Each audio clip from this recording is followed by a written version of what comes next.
What's going on, everyone? Welcome back to another day here of the PUBG Mobile Pro League North America Spring 2023 season. Now, if you didn't get enough of me yesterday, well, you're in luck. I'm back again today, as you can see me on your screen. But I'm not the only one that's back. We also got Seven Worlds Gaming, the man, the myth, the legend himself is here to join me. I thought you were gonna do the song this time. You get the song only once. For it. You only get it once. Man. Where's my song, Seven? Oh, let me hit up my my beatbox maker Kalaris, and then he'll make a beat for you. I actually legit thought you were going to start beatboxing on air. That would have been amazing. That would have been monster worthy, actually. I would have bought you one and sent it over to you wherever in the world you are right now as our official energy drink partner. And maybe you can pour that one on your head as well to cool you down after your hot beatbox. I will. You know what? If for some reason Hyper wins the finals, I'll do it again. And the perfect thing is that you'll be here to witness it. All right, let's get that clipped and shipped. Let's take a look at our format, though, so we can see how Hyper are going to win the whole event, and Seven's going to pour an entire monster on his head, ruining his entire setup as well. If you missed on any of the previous days, again, it's a 3-week event here. Well, technically 4, but 3 weeks of league play as we get into the finals kicking off on the 4th week, which is just 3 days of play, 6 matches per day. But the best thing about this is no super weekends and group shuffle every single week. On top of that, Seven, though, important to remind everyone at home that the point system has also changed with this as well, right? There's less points per placements, but there's also still those bonus points going into the finals.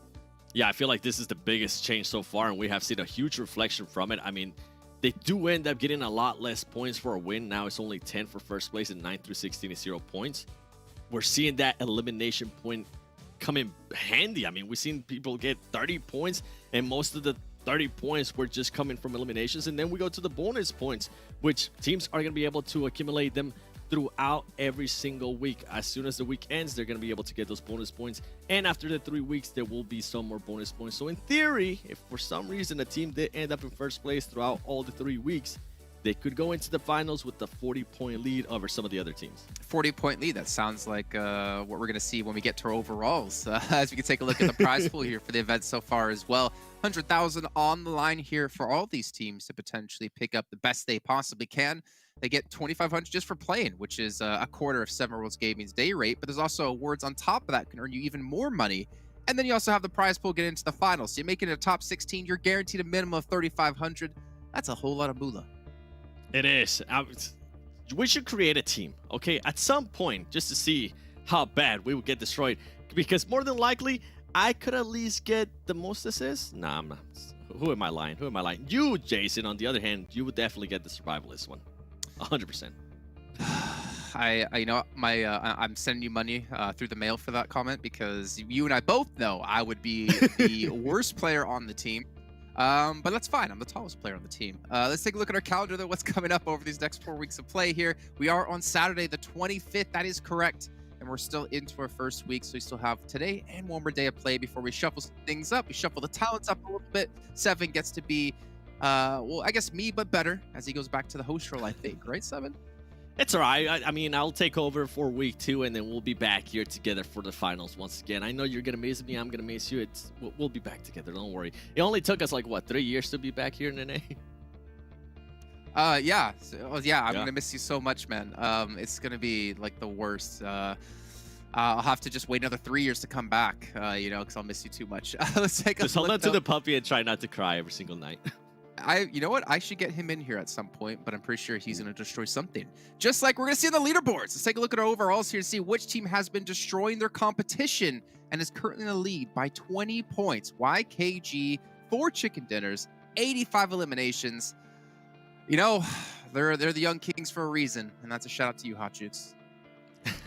They really are. I mean, Joey has been performing really well. We'll get to them in a little bit once we actually show you an amazing graphic out of all the players.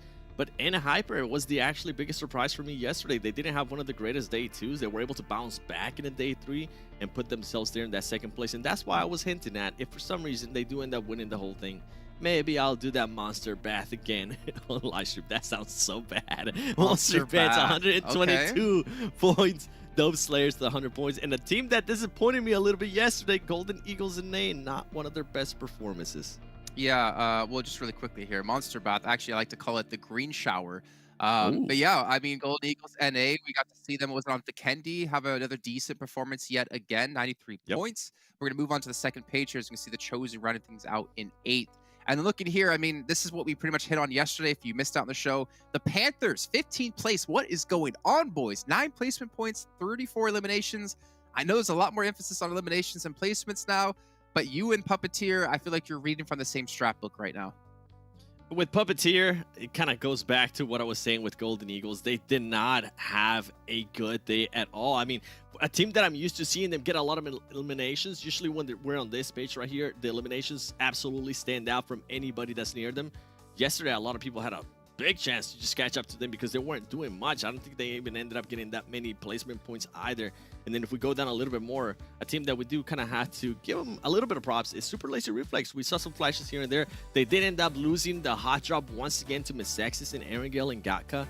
At some point, I expect those teams to just stop hot dropping each other, and I think it will more than likely happen after week 1. Nah, ain't happening. You don't? Ain't happening, man. We had some teams in Europe, I think it was like in the regionals, just hot drop each other every single time they were on Miramar, and because of that, one team got kicked out.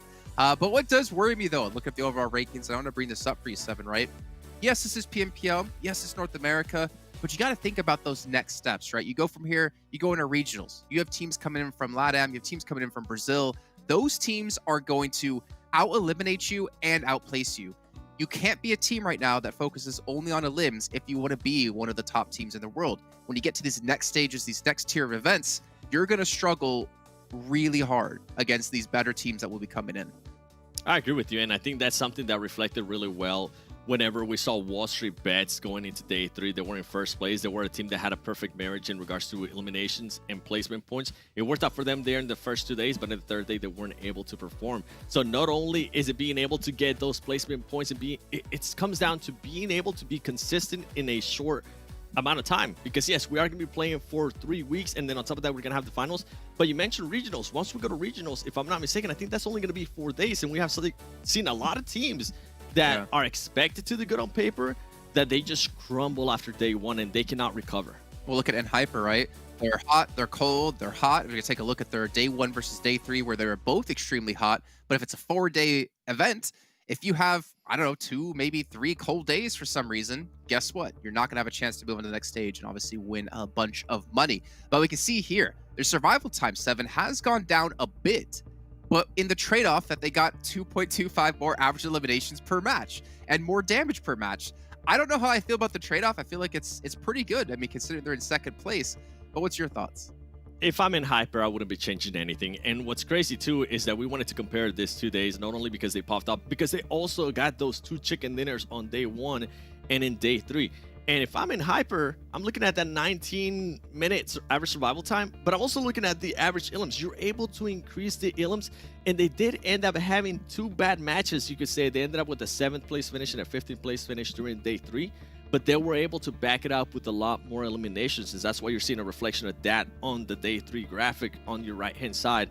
On day 1, they were just not able to do that. So I'm glad to see that this team is already being able to kind of snap themselves out of it whenever they do end up having a bad performance. They can at least back it up with some points via eliminations. And I mean, I think we saw it yesterday too. A team ended up with 0 placement points, and if I'm not mistaken, I think it was MEZEXIS. They ended up with 10 elimination points, and that put them in 3rd place when we showed the match ranking. Right, yeah, and that's the power again of these eliminations, but also that's the power of you can do both, right? You can start to build up these big leads like we've seen out of YKG, and obviously one factor they've been able to allow that to happen is just the strength of their roster. This is their average stats across the entire event so far, and no one is really slacking behind. I think Joey's just performing so well that makes everyone else look like maybe they're falling behind, but everyone is playing exceptionally well. I think with this, Joe is just performing absolutely ridiculous, and this is kind of why I wanted to show this again. We showed this before, and it was actually Fierce that was outperforming Joey, and I think Joey might have taken that to heart, and he was like, yo, you know what? It is the Joey train. It's not the Fierce train. It's not the YKG train. And he decided to take over, averaging 2.67 eliminations. That's insane for a player of that caliber. And then we go down the list. I mean, everybody else is currently averaging over 1 elimination, and they're averaging over 250 damage. That's good, because at least if you're not going to be able to back it up with the elims, you're at least going to be providing that support for your team. And that's something that we have seen with how YKG has been setting themselves up. They've been doing a lot of 3-1 split. We have seen Chico being that anchor player. It has worked out for them at times, and sometimes it hasn't worked out. That's something that I'm going to be paying close attention as we go into the next couple days, as we go into the next couple of weeks too. How can they improve on those 3-1 splits, and can they become better than what they're currently showing? Because to be fair, you said it best. Regionals is going to come around the corner. These teams are going to have to go against LATAM, and especially Brazil, and we know what Brazil was able to do in the previous PMGC, and I cannot wait to see what Brazil's going to be showing us too once we get to Americas. Well, Seven, if you're a big NA fanboy, I think you can wait to see what what Brazil does, because they just make quick work out of teams. And for YKG, right, this is the interesting thing, is like you can dominate your own region, but that doesn't necessarily translate to when you get into these other regions that have, and I feel like I'll get some hate for this, but have just in general more stronger teams, or more teams that are kind of can compete against like the world stage or on the world stage. But you know what? Go ahead. Hold on, Jason. Nobody should give you hate for that. You're speaking the truth. We have seen, I mean, I've done NA for such a long time that on paper, sometimes teams do great, and they do great here in the NA PMPL. And so when we get to Americas, the team completely disappears. They show up in the last day, and maybe they barely squeeze in classify to the next stage, but they're just not putting in a good performance, and they're not just setting themselves up for success. And this is what I was hinting at with YKG. I want to see how they continue to improve on what they're doing, to see if they have what it takes once we actually get to those later stages. Yeah, and I think for YKG in particular, one of the things they need to focus on is being able to adapt quickly, like match basis, per day basis. You get into those 48 events, you're going to have to adapt quickly. You're not going to have a day off to go VOD review. You have to come in prepared, and you have to come in ready to excel. But two other teams, I know, Seven, you want to touch on in particular here when we kind of round things out from the recap from yesterday. It's just going to be Golden Eagles and MEZEXIS, and you want to take a look at their day 3 stats here between the two teams. But I'm curious why, if you want to remind everyone out there. The reason why is because Golden Eagles came in ahead on the leaderboard, on the overall leaderboard of MEZEXIS, and now that is actually flipped over.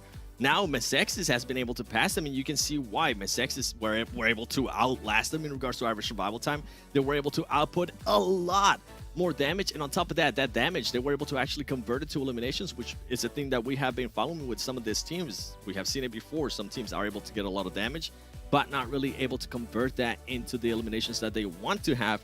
If you see right there, MEZEXIS with a 5.5. I mean, if you can continue to do that, MEZEXIS, that would be great. I would love to stop seeing that hot drop in Gatka. I know it kind of comes down to the playing path and whatnot, but it's just too risky for my liking. And now going back to Golden Eagles in A, go back to what you were doing in day 1 and 2. It was working for you guys.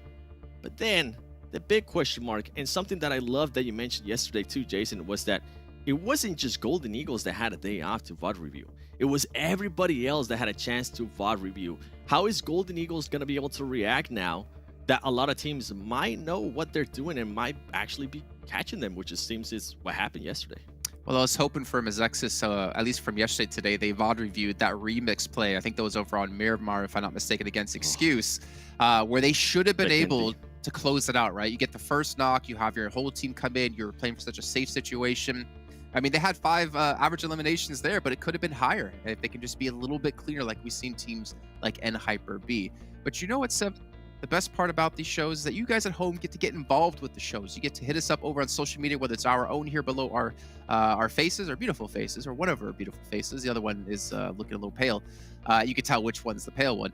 You can hit us up over on all those socials down below, and make sure to use that hashtag PMPL NA. And also, we also still have giveaways happening throughout the entire show. There's a chance to win 600 UC by leaving a comment below for a chance to win. Just gotta share your favorite moment. And it could be just us being on camera talking to each other. It could be anything you want it to be, as long as it is entertaining and it has me in there. Yeah, I mean, if you can get us in there and give us a tag, which, by the way, I did end up seeing some yesterday. So a lot of people were starting to use the hashtag PMPL NA, especially the people that won the giveaway. So I'm going to be seeing if we get tagged once again. At least use the hashtag PMPL NA. Let us know if you end up winning the 600 UC. Sute, it's not for you, Sute. Don't take it. I want to see your hands, Sute. Hands up, okay? No hands on any phones there. Yeah, I mean, people are already starting post towards us as well, letting us know that they were able to win. Though I will argue, in the one post we had so far that I was looking at, I'm not Cameron Davis. I wish I was as handsome as him, but I'm not. He was just talking about how he was able to actually predict something. I was calling out YouTube chat last time because I kept telling them, can you predict who's going to win the next match? And I think out of the 8 matches, 10 matches that we had, only one person was able to get it right. So good job. Good job, Gimme Room. Well, let's not talk about our predictions as we take a look at our schedule for the day. And of course, Hot Jukes, I'm sure at some point we'll talk about it. As we go into our 4th day of action, our map order for you is going to be Erangel, Vikendi, Erangel, Miramar, and Sanhok. So pretty much every day, the map order moves up 1. And then you get things a little bit earlier in the day. So that means obviously tomorrow we'll be going into Vikendi, Erangel, Miramar, Sanhok, Erangel once again. But Vikendi, yet again, I'm curious, Golden Eagles, we already talked about them being so good on this battleground. Will they do it again here for a 3rd day, 7? They won't. They're going to be sitting out once we actually get to it. That's a shame. And it is a shame because I was hoping they would actually use that map to be able to improve throughout their day, because you mentioned it perfectly. I mean, they have been using that map. They have been one of the most consistent teams out of that map, Vikendi. So we'll have to see what we're going to be able to do. Execute, having to sit out the first match once again. I mean, it's going to keep happening over and over again. I feel like I can't tell if it's a bless for Execute or not. Well, it makes me sad, because I tried to get you to like talk about, yeah, they're gonna do great at Vikendi today, like I did to you with Cloud9, I think it was last time I did it at North American show when they weren't even playing. But you got me. You wised up. I'm proud of you, man. You've grown, not in height, but in smartness and awareness. A little bit tall. Wait, hold on. We're the same size until we get to in the virtual world. event. Yeah. Well, let's actually head over to Hot Jukes and Zute like... here to kick things off for our first match of the day. Thank you so much, Jason. How's everybody feeling today? Yo, I mean, I'm hoping that today will be another 2nd day of greatness, Sute, when it comes to at least our predictions, because we were on point yesterday. I happened to turn the key a little bit at the end. Yeah, I was on point, but you were on something else, Hot Jukes. You got what, 5 out of 5 predictions correctly, and that was on one of the craziest days. I think we set like records, PMPL records yesterday, and we had some of the hypest moments that we've seen all week long. But it's not over yet. We still have today, and there's still more weeks to come. And what's more important today is the bonus points. Teams are going to be cementing their bonus points into the finals at the end of today.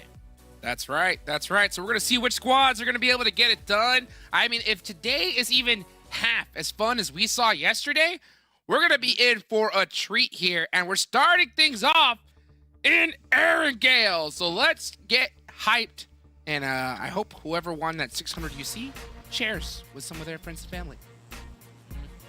And there's always more to win for the rest of the day, so get your make sure you have your phone ready, make sure you have PUBG Mobile ready as we get ready to go into the first match of the day. Now, we're coming back onto Erangel once again.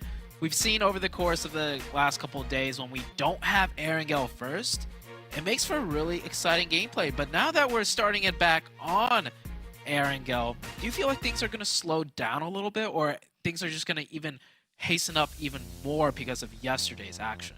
I think these teams, knowing what is at stake here today, I think they have to hit the ground running, especially after having such a phenomenal day of like gameplay yesterday. I will not lie though, yesterday's map rotation I think is my favorite going forward. Like starting things off in Sanhok is ridiculous. I love it. But hey, you know what? Going back to the old tried and true Erangel, I'm looking for things to stay a little spicy here, and it looks like Super Lazy Reflex are headed straight to Gatka. And it looks like MEZEXIS decided to go all the way down into Military Island. Yeah, that is surprising. MEZEXIS, the team You know that what? beat SLR every single time, is the ones leaving. And oh, Puppeteers! It's Fang. It's getting spicy, Jukes. There's a hot drop at the Cube compound. Fang down to 1 HP. I think there was already elimination. Yeah, they managed to get one. K19. Oh, no, wait. Yeah. Wait, Wait, K19 is here, but WALLSTREETBETS lost the player to Puppeteers? had to be Anyways. some vehicle shenanigans. Yeah, Yeah, Fang. fight's still going. Oh my gosh, it's a revolver versus a pump shotgun? Oh, but Legend finds the S12K and gets that knock and finish there on the Puppeteers. So Puppeteers, I mean, well, they do have one elimination, so that's a little bit for their quota Yeah. when it comes to eliminations. K19 putting up some points on the board that they definitely needed as well. So all is well to start things off. Yeah, it was somewhat of a three-way mixed drop. I saw WALLSTREETBETS kind of in the distance there. So one of Puppeteers took out WALLSTREETBETS, and then the rest of K19 dropped here. 2 quick points for K19. That is going to be pretty crucial. Yesterday, like, I almost even forgot. K19 had a great day yesterday, too. Like, Oh, yeah? They won the map on Vikendi. And then yesterday was a cluster of greatness. K19, YKG obviously setting the record with 30 total points gained in a single match. Now, before 30 points was a lot. Now it's even more because placement points wise, you can only get up to 10. That means if you do the math, they took out 20 people and the chicken to get 30 points. Wild. Absolutely insane. I mean, that match was just so amazing, honestly. If you guys haven't seen it, you guys got to go watch it, run it back. It was the last Erangel of the day, and Joey pulled a fake grenade pin, DBS to the face clutch. That was just absolutely disgusting. So, if you're not Jason Kaplan, right, get on the Joey train right now. Because I know Jason refused. But I think deep down, he's simping for Joey. I think it's true. I mean, how can you not after? I that saw it behind his eyes performance this morning. Yeah, we saw K19 actually end up losing a player to Puppeteers. K19, I think they were trying to hunt down the stragglers of Puppeteers, but they managed to pull a quick one and answer 1 point right back there. So both teams, K19 and Puppeteers, starting off with 2 points, but both teams also losing a player here and there. The zone, by the way, is centered right on Gakka with some military base in play. I would love to see a military base circle finished, wouldn't you? That would. You're asking for some really, really hard shifts down towards the southeast. It would be nice. I think we're due. We have seen some pretty hard shifts so far in this tournament, so if we happen to see one now, I would not be surprised. But yeah, it would take some ridiculous hard shifts to happen here for this match. I'll say this: if not this game, it's got to be the next Erangel game. We can't go a whole week with Erangel being played twice, right? With not a single military base. I mean, that just sounds preposterous. I agree. And we cannot have that kind of treachery continue here. So we definitely need a good Erangel finish. One thing that comes to mind, Zute, was one thing that we noticed in the early game was Execute set up a vehicle trap on this side of the map at this bridge. I wonder if that's something we're going to see them do again. Obviously, Execute is not playing in this Erangel match to start things off. But in the next one, I would really like to see them continue to do something like that. And I hope other teams picked up on it as well. Yeah, I agree. They ended up winning that match too. Yep. Yeah, so, I mean, yesterday was full of greatness from beginning to end. So we'll see if some teams adapt, a similar strategy where they trap a team very early on. Not even trap a team, right? Just trap a rotation, get a singular point, and then move on. Because sometimes you can't get the whole team, but 1 point is, it goes a long way, especially in this format. And with the first week almost done, there's a lot of VOD review available, so you can study rotations very easily of all the teams. So, you could always, set a little trap play, pick up a quick point, and then continue on with your game, just like Execute did that one match. Yeah, and if you do that, I mean, not only are you going to get that 1 point, but depending on which team you take out for the looting, you could also get a lot of loot as well. Yeah. You can see, and Hyper going to go ahead and shoot out those buggy tires.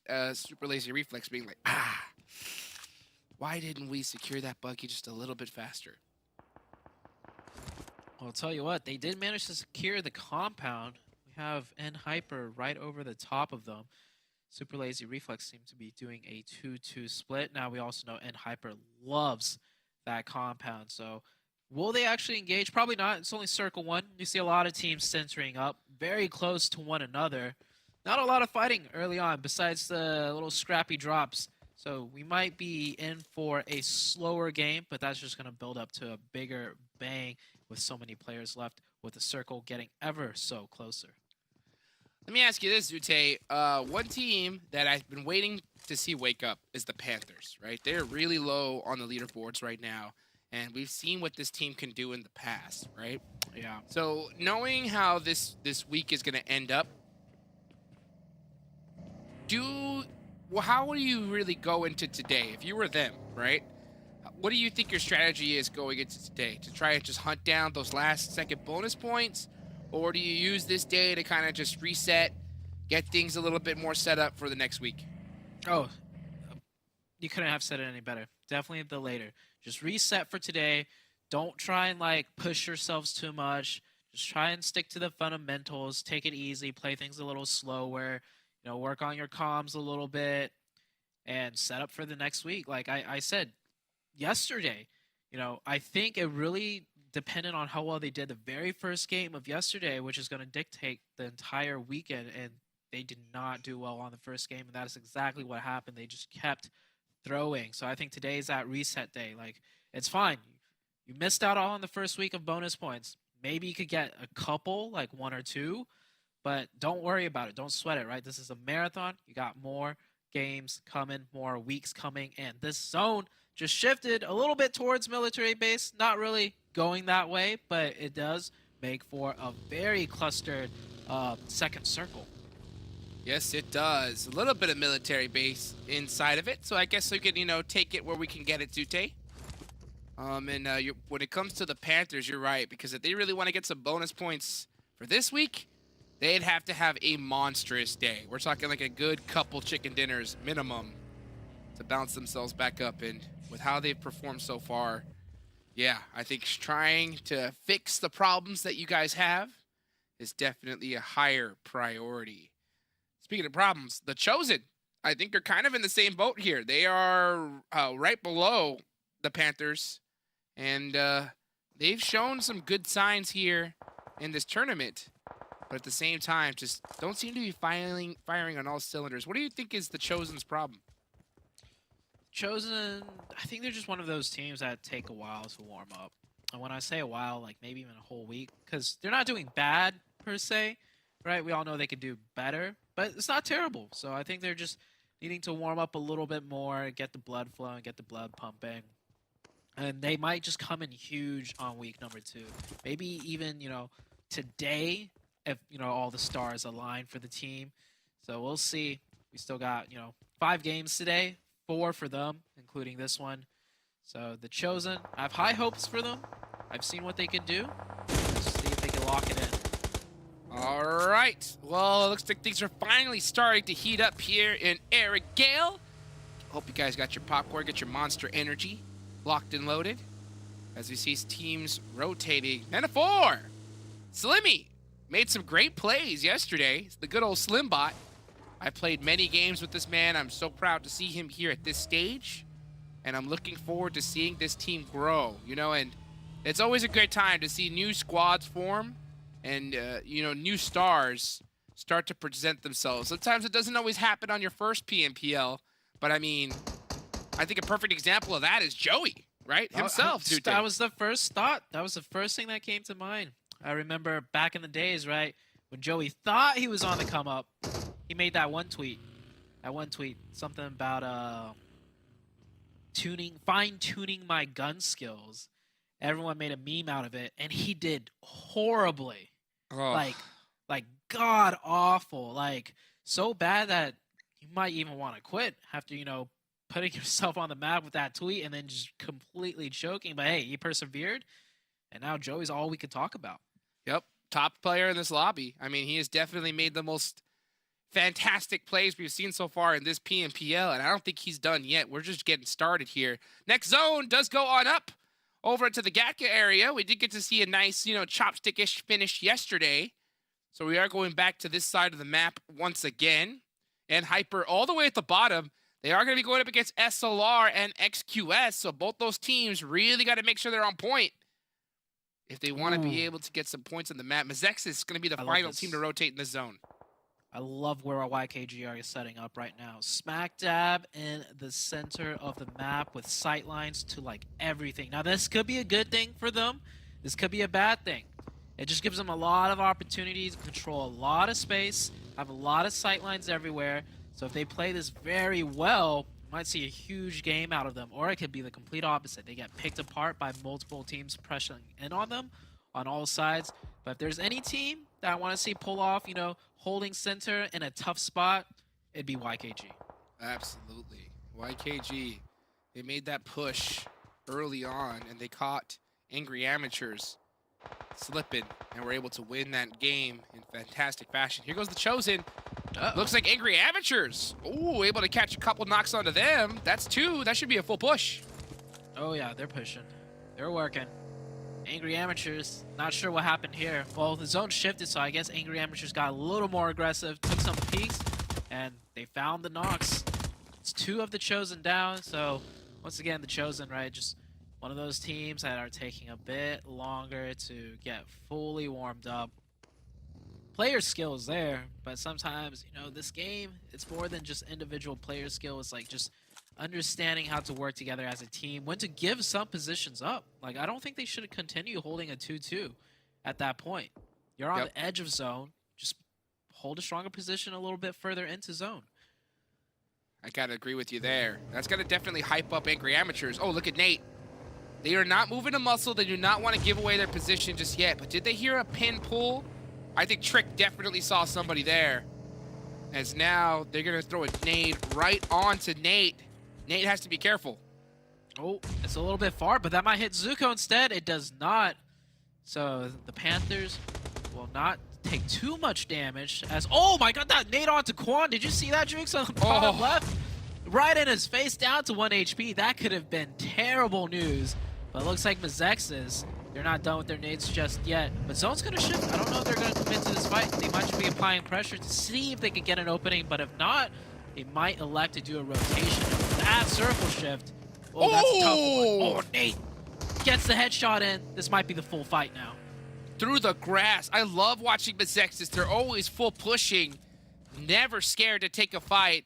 They do have 1 player down. Can the Panthers capitalize on this moment? Chronix, he's got that nade locked and loaded.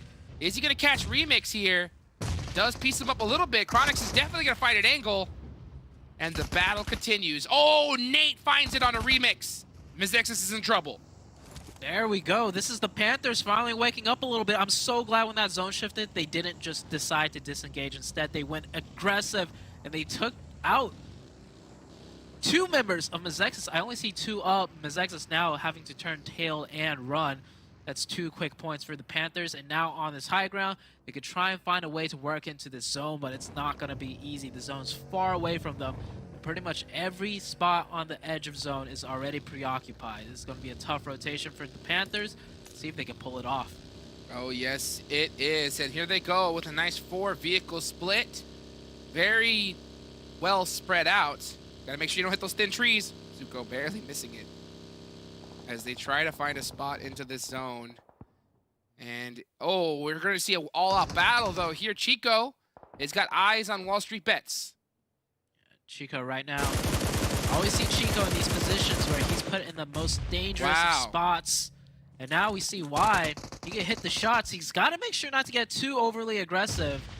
You got the opening. Chill for a little bit. Yep. Let 24K make the next move. Cause some distractions. Buggy Wheels swerving. Doesn't even go prone. Just guns out. Ready to shoot. Fear's also doing a play here and trying to cause more distractions. They get the trade. 24K goes down. They found one onto another member of WALLSTREETBETS. It does not look like 24K will be able to get revived, however. And just got him. That's how you do it. That's how you got to play these positions in the center, Jukes. Can't be too passive or else you'll just get picked apart. YKG went so aggressive. They lose one, but they hold their position and they pick up some points. Looks like an active went down to some fall damage. And Joey's going to catch Trick from MEZEXIS. It looks like, oh, Anying and Sup Pig have found 2 members of YKG. Here comes Fears with a quick revive. Nice smoke. Man, this team is just so in sync. The second anybody's knocked or anybody is pushing, there is support, there is a follow-up. YKG will get that full reset back to 3. And that position, like I said, it's going to be very difficult to hold. But if anyone can do it, it is YKG. I'm curious to see if they spread back out. Yeah, they are. They're not going to just count down to the knocks. They're going to get the revives and go right back to holding that giant hilltop. That was, honestly, that was so beautiful. That was so beautiful. Fears goes down real quick, picks up 1 player and says, all right, I'm out of here. I'm going to go ahead and take this high ground position. And going back to that split, like you mentioned, are they going to get favored in the zone, or are we going to see a hard shift? Put in the chat right now what your prediction will be. These zones are always a blast to watch, especially if it goes south. I want to see a field ending with random shacks scattered in. And there we go. That is the perfect zone I had in mind. Well, Hot Jukes, we're in for some chaos on this one. Oh, yes, we are. That is a lot of open range right there. As you can see, not a lot of cover. Only some hay bales and that M4 on your back to help cover you. Let's see what Puppeteers can do as they are on just the edge of this zone. The Panthers, oh, Chronics. Ooh, having to dodge bullets all over the place. He's in big trouble. Yeah, Chronics wishes he has more smokes, but he doesn't. Hopefully the suppressive fire and the chaos elsewhere, or maybe just the Golden Eagles is going to help them out and take out Dope, the team that was blasting at them. Now Golden Eagles have a huge opportunity here to fire some shots into this open field if they can manage to catch some players. You see Stranger already scoping in over there. Nate, ooh, trying to get aggressive. The Panthers know they have to make the push now, and they don't have much to work with. Nate goes down. Reckless with the AK in the shack. The grenade comes in, and there we go. That is the opening for the Panthers. Puppeteers is gone. That one's gotta hurt as well. Who is gonna finish this one off, as the Zuko is one of the last players alive trying to survive? Yeah. Like I said, Hot Jukes, this is going to be a crazy one. I think at this point, Zuko, just get up and start running, right? Everybody else is moving. If you're not going to make it in now, you're not going to make it in later. So that is just the decision. You have to take the risk to gamble. Meanwhile, Team Mobility pushing onto Shack that was being split controlled by N-Hyper. N-Hyper, I thought, was in a great spot on the south side with 4 up, but it looks like they got picked apart just like that. Oh, man, they are getting beat up. Here comes Angry Amateurs on to Team Mobility. Oh, Skur jumping out the vehicle a little bit too fast. Gets knocked. That's gotta hurt. And you can see here, which team will have the most eliminations? Looks like everybody is predicting N-Hyper, as I got the Golden Eagles in my corner here. Atomic with a nice jump shot. Shaksa has definitely proven that he can handle it in the CQC. And Hyper might have lost a lot of players, but it looks like they're still putting in damage. They got to knock onto Angry Amateurs. Angry Amateurs now down to just the single player of Shaksa there in the shack. Elsewhere on the fight, there is more shacks being contested. Your pick of Golden Eagles, still looking pretty decent on that northeastern side. Here comes Angry Amateurs grouping back up as zone is about to close, and it's going to shift once again. And here we go. The Chosen losing too early on. They keep 2 players up, secured in the shack. They really got to watch out, though, as Golden Eagles is going to be that team that they're going to be closing in on if that zone shifts onto them. So they got to do a good job of defending. Oh, but so many squads putting work onto YKG. YKG is completely pinned. You said it earlier, Zoo. This is a very difficult place to hold. Yep. They fended off, I believe it was the MEZEXIS team, and now K19 coming in, while being third party from distance in the field. Now, this is a tough spot to hold, and it did not work out for them this time around. 4 elimination points so far for YKG. That's definitely not too shabby. At least they're putting up some points. Illusions, can he hit the nade? Can he thread it through the window? Nope. K19, I'm surprised they're not pushing this a little bit more aggressively. I mean, Yeah, they're in the they're trying shack. There's no way that they're going to be able to get shots onto them. They know it's YKG though, so they got to be a little bit That is true. cautious. That is Yeah. true, and that's what happens when you put yourself so high up on the leaderboards. Anytime a team thirsts one of your players and realize that it's you, sometimes they hesitate just for a second, and that hesitation, man, it can open up a lot of doors. Yeah, everyone saw yesterday what Joey could do close range, so you might not want to just get too close to Joey as the SLR Christy, driving by, goodbye. doing the tried and true free points play. Like, here, have some points. And, well, not sure what their plan is. It looks like Krusty did find a spot in the zone. Just full sending. Oh, never mind, he got knocked. So, what LG gonna do? He's gonna send himself into some free points now. Yep. Feed them. Feed them. MO4.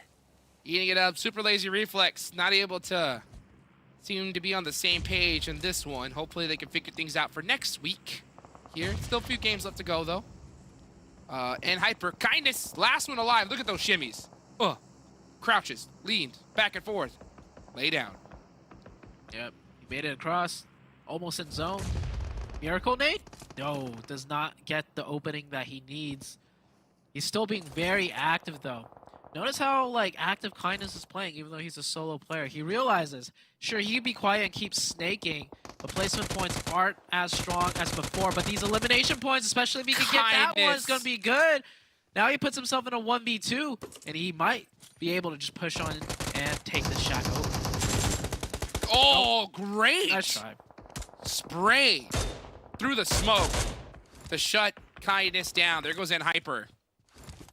4 eliminations for MO4. They're in a pretty good spot, especially if that zone hard shifts south. If it does go to the center, though, this will be a very, very toxic game. Well, we'll see. You know how what? toxic Center it up. gets. Why not? Skills of Mine have been chilling, by the way. They have 4 up on the western side, uncontested. This is their game. YKG eliminated. They're finally done. Oh, Bomba with the bolt action. Yeah. Oh, I would have loved to have seen that. As the next zone is just about to pop.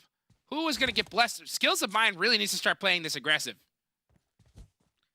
Yeah, they could spread out a little bit more once again. I mean, they have a good position. No need to rush. Play for the next zone. And now they know exactly how to play this one. Meanwhile, the Chosen and your pick of Golden Eagles, they need to scooch in just a little bit more. K19 holding a decent position right now with 2 members up. But Skills of Mine, the only team with 4, this is their game to lose. Oof, Onder in the shack. Door closed. Not moving a muscle here. Golden Eagles, 8 eliminations so far for them. Only 1 player up. Angry Amateurs with 6. Skills of Mine only with 3, but man, they can rack up a lot of points if they start turning it on here. Bomba! Does he have that bolt? Did he see him? I thought he spotted. I thought he saw the head of Any just for a second. Now, see, I want to see Skills of Mine be a little bit more aggressive with their peaks. Peak a little bit longer. You have 4 up. You're on a side of the circle where no team can really full press you if they, knock you. So this is a little bit too passive from Skills of Mine. They should realize they're safe enough to peak aggressively and peak a little bit longer. Wow! Beowulf picking up all of the Chosen. So that's 10 eliminations for Golden Eagles. As a solo player, the 1v2 coming up in the end game. He's got the ghillie too for the snake zones. Gross. Can he make And it in? he's got that nice bush right there too. Yeah. Beowulf, Golden Eagles. They might not win this game, but they certainly are going to get a lot of points with 10 eliminations. It comes down to how aggressive Skills of Mine is going to play. If they play it too slow, too passive, they could end up finding themselves slowly picked apart, especially if K19 can hit some of these shots. They should be just almost standing up and just putting so much suppressive fire that teams do not know what to do. But instead, they decide to kind of just do that lay down, slow roll play. And like you mentioned, when you do this, all it takes is one of these snakes to catch your team slipping. Oh, I think Bomba might have just been spotted. Yeah, so Skills of Mine are playing this very, very dangerously as this next zone is starting to close. That circle pops up. It does go off. 2 Skills of Mine once again.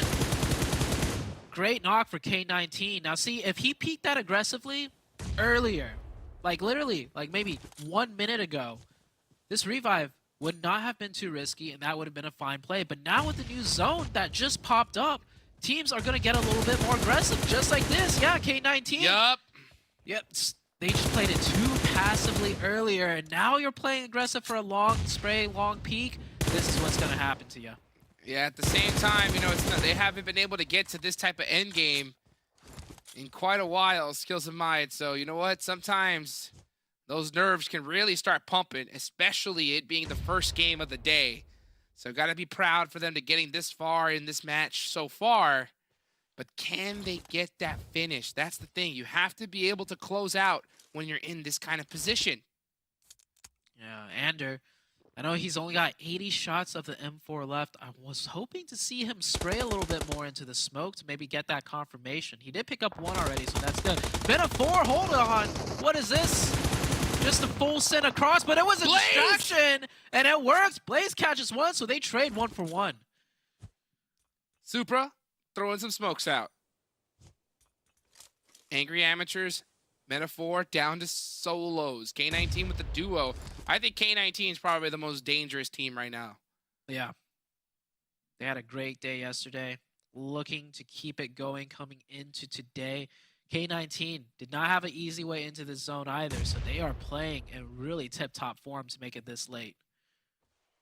Let's see if Anders got that perfect ridge line. That's the perfect amount of cover there. So he's not going to move a muscle. Wait till the absolute last second to find his mark. Can Blaze spot someone here as this zone is just getting ever so smaller. Full-on snake play. Let's go. Skills of Mine with the man advantage. However, they are snaking into a sandwich that is of Angry Amateurs and K19. So not the best position. Not the best tree either. It's possible. Ooh, that's... Oh! Nygrok standing full up straight, getting aggressive there. Making really good use of that slip ridgeline, I think. And now he's going to go down. Super catch, and the nade comes in. Skills of Mine getting picked apart. And they are done. Get out of here. 1v2, and that is K19 to clutch the chicken dinner. Wow. All I got to say, though, is, man, Skills of Mine played it perfectly terribly to lose it in that way. Like, oh, no. That was it's how tough. you... Yeah, that's how you lose with 4. I think at one point they had 4 up, and the next highest amount of players another team had was only 2, and they had just gotten that 7th or 8th circle shifted towards them. And we were both saying it. They need to play a little more aggro now, and then they could go passive later. But they flipped it around, and, well, they ended up losing that game. And K19 with the huge chicken. Man, clutched it out right there towards the end. And yeah, I think if Skills of Mine really used their man advantage earlier on, like you said, they could have wiped out those squads and not even had to worry about that. But it's K19 Esports that come out on top. 8 eliminations. You know, they got to be feeling really good because they had a great day yesterday, a great start here today. So, I mean, as far as, you know, the K19 stock, it definitely looks like it's on the rise. Yeah, they are definitely just getting themselves in form for the rest of the tournament. I want to see this keep going up. I want to see this trend of improvement just, you know, slowly keep going up. And K19, they're doing great. And we'll see if they can keep it up because they got more games to play. But before we get to those games, we're going to go for a quick break.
Well, that was an interesting way to start this day, Seven. I think that's the best way to call it. A very awkward match a little bit there, as we saw Skills of Mine, we saw K19 as well, Men of 4, like this. Yeah, it's, I don't know, Seven. I don't really know where we want to go with this one on that. Did we jinx it? Is it because we were talking about how some teams tend to dominate in NA, but once they go to other regions, they don't do as well? I felt like it was just sloppy from a lot of teams. By the way, Skills of Mine, you definitely should have won that game. We'll talk about you in a little bit more. But please show me the match ranking, because there's definitely some teams I would like to call out. And first of all, K19, congratulations, 18 points. Angry Amateurs, I mean, this is teams that needed the points as well. Golden Eagles as well, they definitely needed the points. YKG, that's one of those teams that I actually want to call that. So let's stay here a little bit longer. 5 points. They were so sloppy on the car push towards WALLSTREETBETS. And I feel like every single time they're just being able to get position and nobody's really challenging them. And when they do end up getting challenged, I just don't like it. I don't know how else to put it. With WALLSTREETBETS, they shouldn't have lost any players. They should have been able to just keep their full 4 players. And with the way 24K was able to go around the car, I know what he was trying to do, but it just was too sloppy. So hopefully they can go back, bot review that. Now, going to NHyper, on this one, they actually had, and you can keep it going, you can go to the second page. They had QCC on a 3-1 split. QCC goes down to Team Mobility, and GK First and Ren, for some reason, decide not to sacrifice that player and just do a late push, and it does not end up working out. And then all of a sudden, we go from having a 4-man team to just having a 1-man team in kindness. Yeah, I feel like NHyper saw it, we predicted them, and immediately was like, okay, we got to ruin their day. And then Hot Jukes win again. Yeah, I did, though, to be fair to them, like, obviously some misplays happening, but before all that happened, I did like the way they kind of leapfrogged with each other, because they sent out, I think it was QZZ and GK First ahead of the team so they can find a way into the zone, and they're able to rotate into it. And then I think it was QZZ kind of went ahead, and then that's where all hell really broke loose. But speaking of that, the way that Zute explained Skills of Mind in that last match, played it perfectly horrible, I think is what he said, right? It was close enough. Yeah, I don't know, man. Like, obviously getting into the later stage of the game is a great thing to do. They had a good compound. They had to force K19 to go towards the northern side. They forced another team to go down towards the southern side. So they actually had control of like that western side into the zone. But then they had like a crate drop that had a zone favoring them. They didn't move up to it in time. Then they started to just throw players left and right into some awkward plays. We'll take a look at their team stats here, get an idea of how much damage they did versus how much they received. Or at least that's what I'm ideally keen to see, because it was, it wasn't much damage output. So I don't know. They took a lot. I guess most of that came in when they, progressed forward into the one of the later stages of the zone when they didn't have much cover. But if I'm not mistaken, they also had vehicles they didn't really use to provide cover. They did. They had a lot of stuff to work with, and I felt like they had the circle. That was the main thing, too. They should have been able to output a lot more damage. And one thing that they did as well, that I kind of want to reflect back on what I was talking with in regards to NHyper, they weren't willing to sacrifice one of their players once he ended up going down. They decided to go try to revive him, and that ended up backfiring because the player that was trying to go revive that player ends up getting knocked as well. At some players, especially towards the end of the game, if you do have a 4-man squad and you can afford to just sacrifice one player, let him be. Don't go after it, because you don't know where the other players are going to be, especially with that thick, heavy grass, and then also all the other angles that some of the other teams were able to get. As I said, it's just a very, very sloppy game from a lot of people. All right, let's take a look at our damage dealers here in this last match to see which teams really put out the DPS. And NHyper is actually still going to be there, and you kind of wonder if they don't make that overcommitment out of QZZ, could they have been the team that won it all? I feel like they had a very good chance to do so here, Seven. But to be fair, Golden Eagles, 10 eliminations, gets Hot Jukes another point. Hot Jukes is on a streak. I want Hot Jukes when he comes back to just tell us what it feels like to be so right all the time. And with NHyper, I mean, this is why we actually picked them. Us two, and then on top of that, Sute, because they were perfectly positioned, but then just going after QCC, trying to revive him, bad play. Oh well, you live and you learn. Hopefully they'll be able to definitely learn from that one. Well, you know what, to be fair to us, right, Hot Jukes delayed his prediction by quite a bit. I think the second he saw NHyper going out, he then predicted Golden Eagles. And then it was like, okay, well, we look dumb because we got our predictions in on time. Let's take a look at the schedule. Obviously, that doesn't matter because Hot Jukes is kicking our butts either way. And we do have Vikendi coming up next with Group D sitting out. So we won't see Golden Eagles come back into this for a third good placing, but they will come back later on today with Erangel, Miramar, and Sanhok here. You can see Group D going to be sitting at YKG.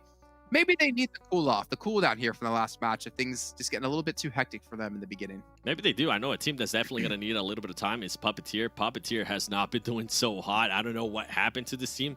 They went from being a very, very strong team to now everybody's being able to eliminate them. They did get one great elim at the start with the WALLSTREETBETS and that weird hot drop that was going on between all those teams. But going back to, we also saw YKG is going to be out. Golden Eagles is going to be out. I feel like they're usually the teams that are performing pretty well here in Vikendi. Right. It's time for some of the other teams to step up. And one of the teams that I'm actually going to be looking forward to is going to be NHyper. That's a map that I want them to start performing pretty well at, especially if we're going to be playing it a lot more. Well, let's actually see then who are our top leaders when it comes to Vikendi. Maybe we get an idea what teams we can look out for here. So we talked about Golden Eagles being out, YKG being out. There's your NHyper at the very end here with 8 eliminations, 1,500 damage. I think they have the potential to do so, man. I think so too, and this is why I'm picking them. With this kind of stats, they should be able to come out on top. YKG, wait, really quickly, elims. I'm sorry to cut you off. 3 out of the 5 teams here aren't even playing in this Vikendi. So to be fair, right, maybe they played an extra Vikendi that other teams haven't, but the fact is, there is definitely the opening for a new leader when it comes to this map. I want to see a new leader. That's what it comes down to. Oh, yeah. Please, whether it's NHyper or whether it's going to be maybe Execute. We saw Execute actually not being able to play that well yesterday in the Vikendi. If I remember right, they just kept putting themselves in a weird position too. Maybe this might be the Vikendi for them. We have seen what they've been able to do before. I feel like yesterday it could have gone their way. It was just little things that didn't end up working out for them. But NHyper, I don't want to see that sloppy play anymore. I want them to be willing to sacrifice a player because I've seen it before out of them. I don't know what happened during the last match. Well, you know what? Maybe you at home are thinking, yeah, NHyper are playing sloppy. Maybe you want to post actually a clip of them being sloppy. Or maybe you think we're the ones being sloppy here in our analysis of their play. Make sure you hit us up over on social media and use that hashtag PMPL NA. However, I will tell you now, if you call us out for being sloppy, your post won't make it on the show. I'm guaranteeing that, son. No, obviously, it's great to see you guys' input and see you guys also winning some of the UC as well. But it is time to head into our second match of the day. It's over onto Vikendi, and it's with none other than Zute and the Prediction Man Supreme, Hot Jukes. The Prediction Man Supreme, dude. That is what I'm talking about. That is something that they need to submit an order for. You know, I could order that at a restaurant, the Prediction Man Supreme. That's a special, at least in my eyes, Zute. But you know what? Yeah. Speaking of special, you see giveaway code right there at the bottom, Zute. Get it while it's hot. Yep. My hands are already typing in the code myself as we get this game underway. And oh, I didn't get it. Jukes, Hey. Did you steal it? Did you predict the code before the code even came out on the screen? Is that what's going on here? It was a pre-prediction on the giveaway code, right? But I did not get it either. Maybe it was Salty or SSJ Dark in the chat who got it. I don't know. But you know what they didn't get? They didn't get the predictions right last game, okay? SSJ Dark said Skills of Mine or MO4 was winning. They did not, right? Salty thought MO4 was going to win that one. They did not. K19 really stole that last match out from under the chat. Yeah. K19 came up huge. And for the person that predict the Skills of Mine, I know the feeling, man. When a team is supposed to win and you're like saying like, yes, this is it. They got it in the bag and then they completely throw it. Oh, it sucks. And this zone sucks for a lot of the Vikendi players baby. too. Especially everyone on the eastern side. Oh man. Now, what's really great about this zone with so many people on the eastern side, Jukes, is that the roadways into that west are littered with compounds to set up traps. So I don't think we're going to see too many teams be able to make it in into even like the second or third circle. Like, I mean, they'll make it in, but they're going to crash into each other.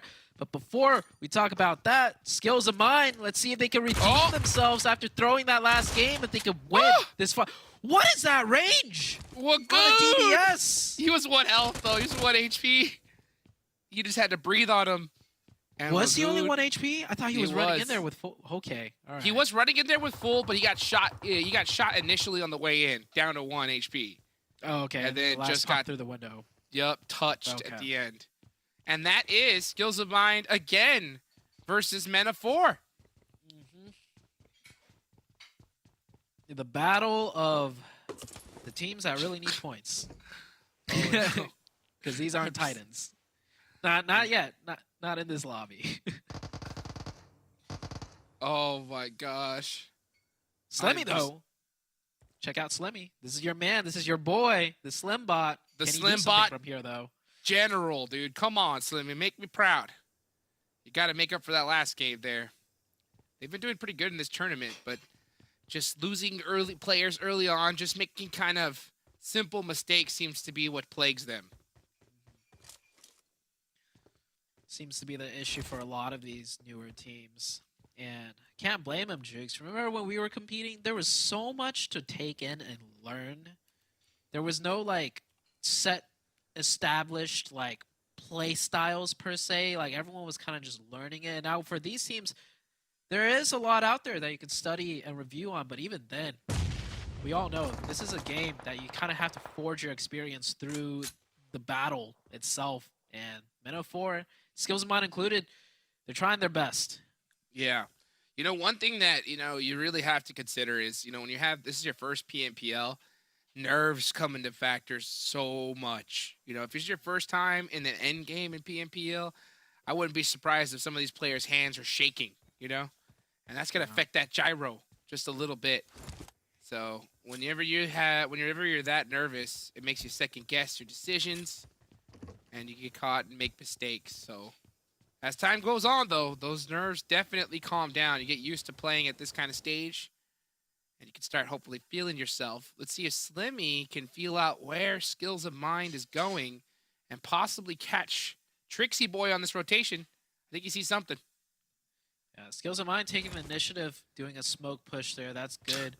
Oh They're my able to find gosh. the info very quickly that, Men of 4 are already gone.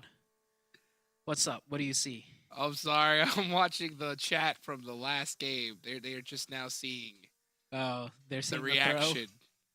Yeah, and it's not good. It's not good.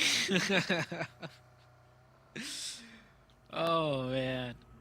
Chat never failing to entertain though. Never failing.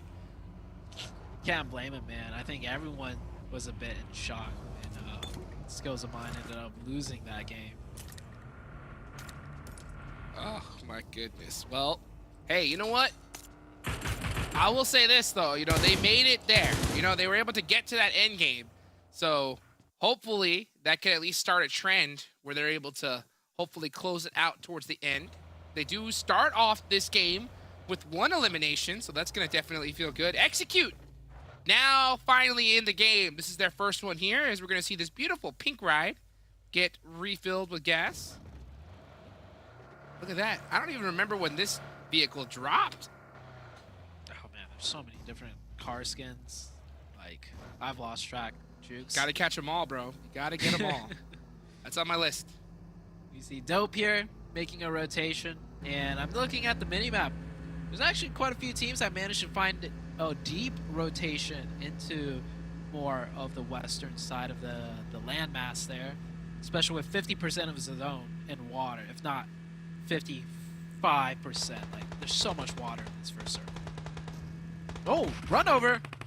Drive by, run over, and then the stop to take the fight. Dope.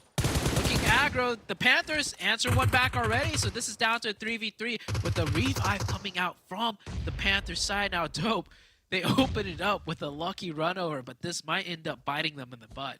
Oh, yes, it just might. Bray's looking to open him up with a nade. He catches Zuko on that off angle. Yeah, just trying to predict where he could be going. And not able to find that mark there. Zuko really leans on back. This first zone is, oh, it's beautiful. It is beautiful. Bray, can he hit a beautiful DBS shot, though? He's going in the house.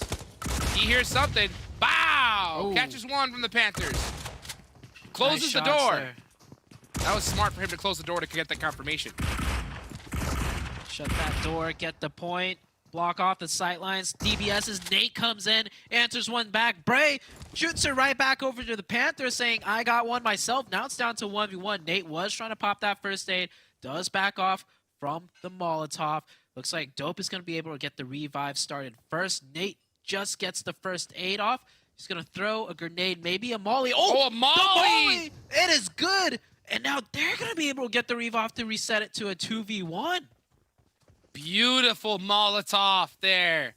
It's those kind of little clutch micro plays that could really bring your team back to life. And now Nate is on the hunt after picking up Zuko. This would be a huge reset for the— oh, not the third party! Bray getting pieced up from META4. Yeah, had to run into a grenade.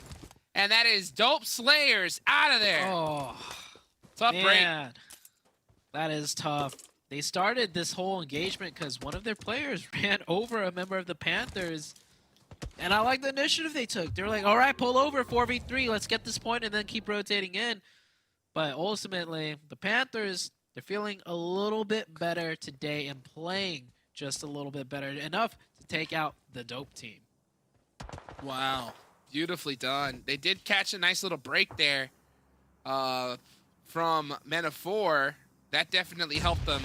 That was a close fight, though. It could have gone either way. Just happened to work out for the Panthers this time here. Let's see what Fishy from Wanted Vigilantes going up against Excuse. Here comes the drive up. Gotta hit those shots. Does. Nice. Okay, do it again. Oh, great teamwork there. Nice angles from Wanted. Yeah. Wanted with the team support just cutting down the Excuse team. This compound's so difficult to put. Oh, hold that thought, Jukes. They might be cutting them down, but they just ate a nade. A triple nade? No way. I mean, they're just down to one now. No, they're down to two, so it was a double nade. Okay, there we go. Fishy and Steve-O still up. 2v2 situation. But is that META4 coming to third party this? I thought I saw WALLSTREETBETS for a second, too. This is really dangerous. The longer this fight goes on, the bigger the chance you have to get third partied. Steve-O with the Bison or the Bison. The Bison. Looking to get some good knocks. As Excuse looks like we're seeing a nice hard reset for both these squads. This is dangerous. Yeah, but I think both teams know now that they're down to two, they gotta go for the fight. James. You gotta get the point. Oh, the ankles. Be running up the stairs that late. Where are you running? Why are you running? Yeah. 2v1. Fishy, can he clutch it? Why are you running? Can Fishy make something happen now? I'm surprised these teams didn't get third party by another squad. James with the UMP. Looking for some more ankles. Oh. Fully commit. Oh my God, they get turned on. Fishy said, no, sir, not today. I'm surviving. I'm surviving. I'm making the plays today, son. Yeah, that just gave me flashbacks to times where you're like, I got him to 1 HP, and then your teammate goes right around the corner and somehow doesn't even hit him once, and he dies when he's charging in with full HP, and then it's just like, bro, he was 1 HP, man. Ugh. We've all been there. We've all been there. We've all been there. It happens to the best of us. It hurts. It's tough, but I mean that's why you just run in pre-firing, spraying the whole way through, and hey, if the other guy still gets you, then it happens. It is what it is. It is what it is. Sometimes them UMP bullets just go lightning speed, and there's nothing you can do about it. But you know what? And Hyper is doing something about their leaderboard score with 3 eliminations to start things off. I know they're on somewhere in the high ground somewhere. There's some Billy Goats up on top of a mountain, that's for sure. Oh, actually, they are in, well, they are on a little bit of a hill. But, oh, QZ's on a roof. I guess that counts, right? Yep, that counts. In my book, that does count as the high ground.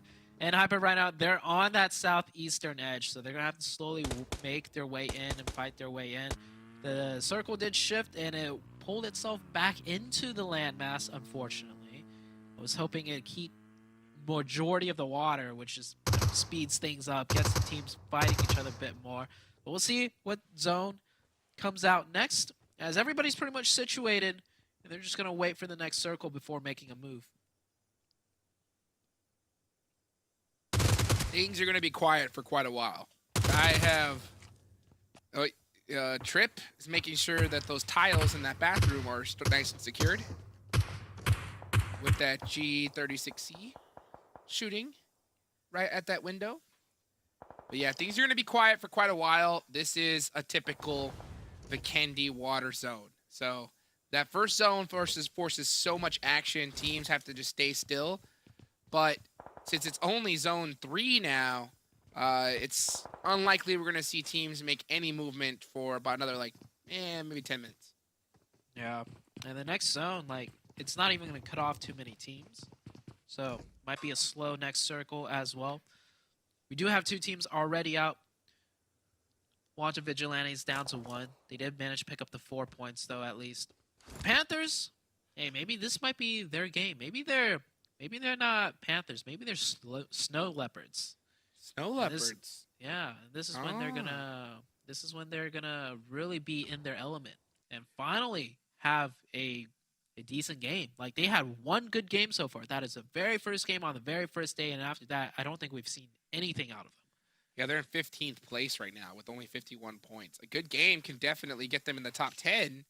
And yep, as is tradition, next zone does go on up, and it's pretty much relatively in the same area. A couple squads, though, are going to have to fight it out. I'm looking at UK19, Angry Amateurs, BOPE, and MENA4.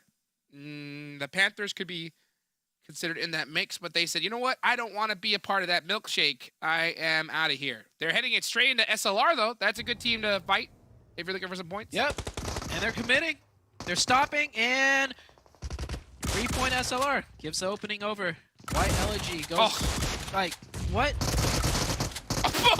Oh, I thought it was a self-nade for a second. He managed to get one. He managed to get one with that nade, but to run down there in the open that far with a nade, oh, like, first frost. Ooh, got him. He gets it. It's a 1v1. I mean, this started off as a 3v4, but now it's a 1v1. The Panthers, can they clutch this out? Or actually, First Frost is the one that needs to clutch this, because I think First Frost is at the huge disadvantage. 2v1 situation now. Quan with the nade. Oh, no, Quan!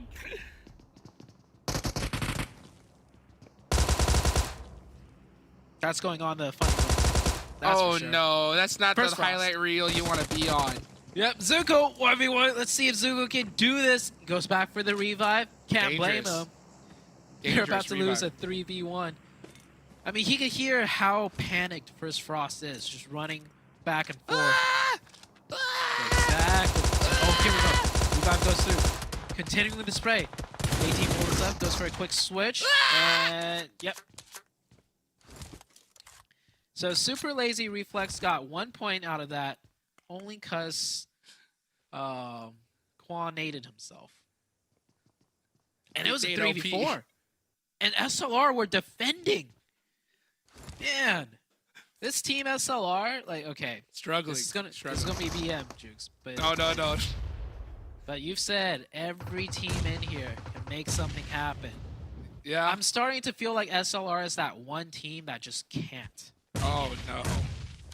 Well, you got to look at the numbers, and you got to look at plays like that. I mean, they're going to have to do something special here if they really want to make something happen. Let's see if Skills of Mind can bounce back after having a pretty tough performance in Game 1. Can they hold it down against Team Mobility and in Hyper? Oh, yeah. When you mentioned those 3 team names, I think in Hyper is probably going to be the one that comes out on top. Looks like they're backing off, though. They just had one player over here to see what was going on. Figured, you know, new circle, it's not worth our time. And Bomba goes down to fall damage and gets confirmed there. Blinky will finish that one up. Goodness gracious. Well, let's see who's going to end up winning this one. Who do you think is going to end up being top 3 here, Zute? Top 1. I'm going to have to go with Phoenix. They're in a good spot. I was thinking the same thing. But you know what? I am going to mix things up. And I'm going to go with K19 here. All right. Let's see. I can get behind that. In Hyper, meanwhile, defending their position. It is a struggle. Back and forth trades going in. WALLSTREETBETS, however, will get the confirmation and the revive WALLSTREETBETS, however, are only reviving up to 3, so it is an even playing field between these two teams. And Hyper going aggressive now. Got to. Full send. Rin. Make a play. That's a nice Molotov. Wish it was a nade. Oh, the DBS shot's just too strong. Uh-oh, GK First is going to be getting pieced up from long range. And GK First. Ugh. Gonna finish off WALLSTREETBETS. Who will finish in the top 3? Jason Kaplan picking MEZEXIS. I like it. I like it. 7 picking Hyper. They have to push into the zone, but man, they're looking good doing it. 6 eliminations so far. They might end up in the top 3 even if they don't finish in the top 3 with points. I like how quickly Hyper realized, wait a second, we have the advantage here. Why aren't we backing off? And then they pushed right back up and took out that team. So that's quick, you know, decision making right there. Most teams, once they back off, you never see them re-engage. But Hyper figured it out pretty quickly. BOPE coming in. Blaze, the solo here. This could be good. He gets one, takes minimal damage, and his teammate actually from high ground with the supporting fire lines. Oh, almost had it. Almost had it, but that was Nate actually from the Panthers that got the knock onto him. Fuego does steal the point away though. That's 2 confirms. Oh, actually, did he? Looks like Hyro got 2. Very interesting. Very interesting. Yeah, Panthers so many still in silence here. You have Skills of Mine up there, Meta4 up there. So many teams, sightlines, and none of these teams are in zone. Ooh, that was a tough shot. Trixie's full sending it on here. Can the Slim Bot get there in time to help out his teammate? He's gonna have to move quick. Nice little pre-nade there. Doesn't get anything. Slimmy looks to be going inside as his teammate is the only one defending this. This is gonna be a tough one. He does have that wall. It's gonna be a hard one to defend though. Here comes Trixie. Trixie's got that UMP though. Dangerous. Very dangerous close range. Oh, here he comes. Just as dangerous. He's going around the corner. He moved now. He's got the swing. Oh! And Trixie. Oh. Reaction's too fast. It's almost like you gotta pre-fire that DBS shot. Yeah. He heard it coming. He heard it coming. He pre-fired with that UMP and caught him slipping. So great move there from Trixie. Slimmy is moving in to try and survive. Oh, Phoenix versus K19. This is your pick versus mine here, Zute. They're sandwiched though. The Panthers are right behind them, so their attention's definitely fragmented. Oh, Glaze or Ghost almost goes down there, but he does manage to stay up. Gets that first aid off. Zuko right behind. Nate as well with 6 eliminations already. He's feeling good. Few circles up here. K19 coming in, swinging back around the other side, getting a new angle. The Panthers reacting very quickly and doing a fast, smooth disengage. Meta4 get taken out of this game. Still quite a few squads remaining, 10 exactly. It looks like Hyper's in big trouble right now. Let's see what Nate could do, though. Nate is going off this game. 6 eliminations all by himself. Dead center of zone. Yeah. This squad, it could be Nate's time to shine, baby. Big Nate coming in hot. The Snow Leopards. Meow. Let's see it. Fuego trying to break in by himself. The 1v2 push. Oh! That is nasty, Juice. That is absolutely filthy. Wasted indeed. Disgusting. Papa Blue's coming though. You gotta move. Blinky steals it! Oh, shame. Hold on. Fuego's pissed. You can Fuego see it in his get eyes. Blinky though. Blinky's gonna go down to blue. Oh, he gets the first aid off just in time. If Blinky gets this, there's no way. That's right. Oh. Fuego Justice said, is "Nuh-uh." You steal that Justice point, is served indeed. you pay with your life. Fuego still managing to stay alive. This guy had to go through some adversity to get up there, up the hill, and then fight his way in. Break a 1v2 with that DBS, and then almost gets third party right there at the end, but clutches it out. What a fight. What a fight indeed. There goes Wanted Vigilantes out of this one. And Hyper getting eliminated as well. K19 still have the duo up. Phoenix and MEZEXIS looking really good with their full squads. Onder tries to catch a nade. Is he gonna hit the mark? He doesn't. Oh, bits him down to 1 HP, but Fuego ends up catching Onder. Whew. Fuego's a problem right now. He's got the high ground. Yeah, he's got the high ground, and he is hot. He is a Fuego. Getting so many shots in. Third partying now. He doesn't have the zone. Let's see what more he can do. Remix gets one on Zuko. Nate is the last one up. He gets one. Oh. Man, these DBSs are brutal. Disgusting. Only so much Big Nate could do. MEZEXIS now, the team looking poised to win this match. Gotta go and get that res up. Gotta start making it happen. Let's see what Rushy could do. Remix has an angle on the K19 as they are starting to push up here and looking to dominate this match. Alf catches Wancho. Down goes Legend. Oh, Legend, I thought he was gonna go down. Onder though, he couldn't make the rotation, and there goes K19 out of there. Man, there goes your pick. Done and dusted. Phoenix still looking okay though, especially with this new zone. They're spread out right now, trying to hold as much angles, hold as much ground control as possible. But MEZEXIS, the 4-man team, the Bridge Trolls, controlling that eastern side. Let's see what they can do. There's still a team on the southern side too, though, so it's a mix of teams. Execute coming in a little bit battered and bruised, and Skills of Mine go out. Skills of Mine done. MEZEXIS is really looking good here. And don't count out Execute, though. Execute is pushing from that backside. So MEZEXIS really needs to kind of get this fight with Phoenix done sooner rather than later. But it's 3 squads remaining. MEZEXIS with the man advantage. Starting to throw all their utility out. Oh. Looks like Execute is going to push onto Phoenix's side a little bit more. There's only one person holding that side. He's going to need some help. Alf right now holding it down on the southern front. Should be calming to his teammates. Yep, there you see Rushy rotating over. But look at MEZEXIS at the same time getting a little bit aggressive. A Remix trick catches Fate though. That's going to help out Alf a little bit.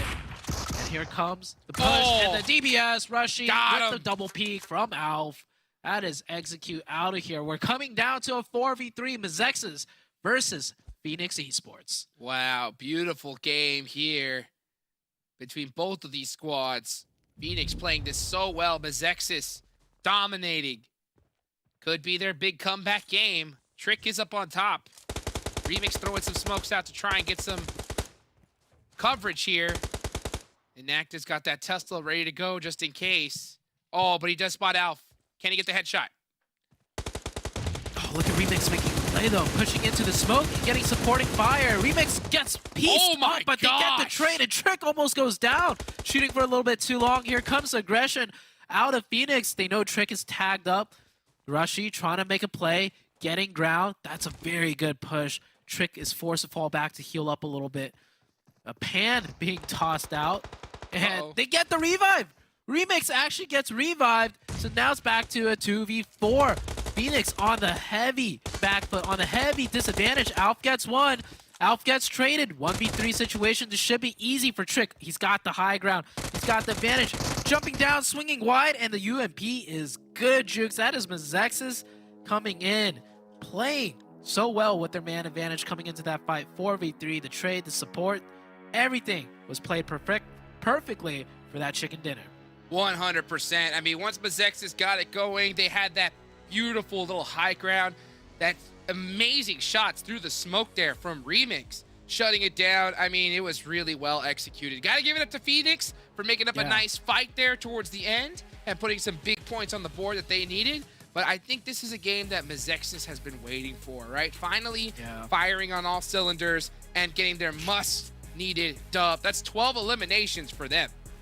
Yeah, this MEZEXIS team is starting to come into form, especially with that performance right there. Look at how little damage they received. They were just positioning themselves in good spots the whole way through. And you know what team has good position when they take barely any damage and they dish out a ton. Well, how much of that damage was from a DBS? That's my question to you guys in the chat and to our host as we go ahead and take it to a quick break.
You love to see it. You love to see your boy here get himself a prediction correct. I haven't gotten many so far, but I'll take that one to the bank. Let's take a look at our match rankings and see who came out on top here. As MEZEXIS, oh, who would have guessed? Oh yeah, that was me.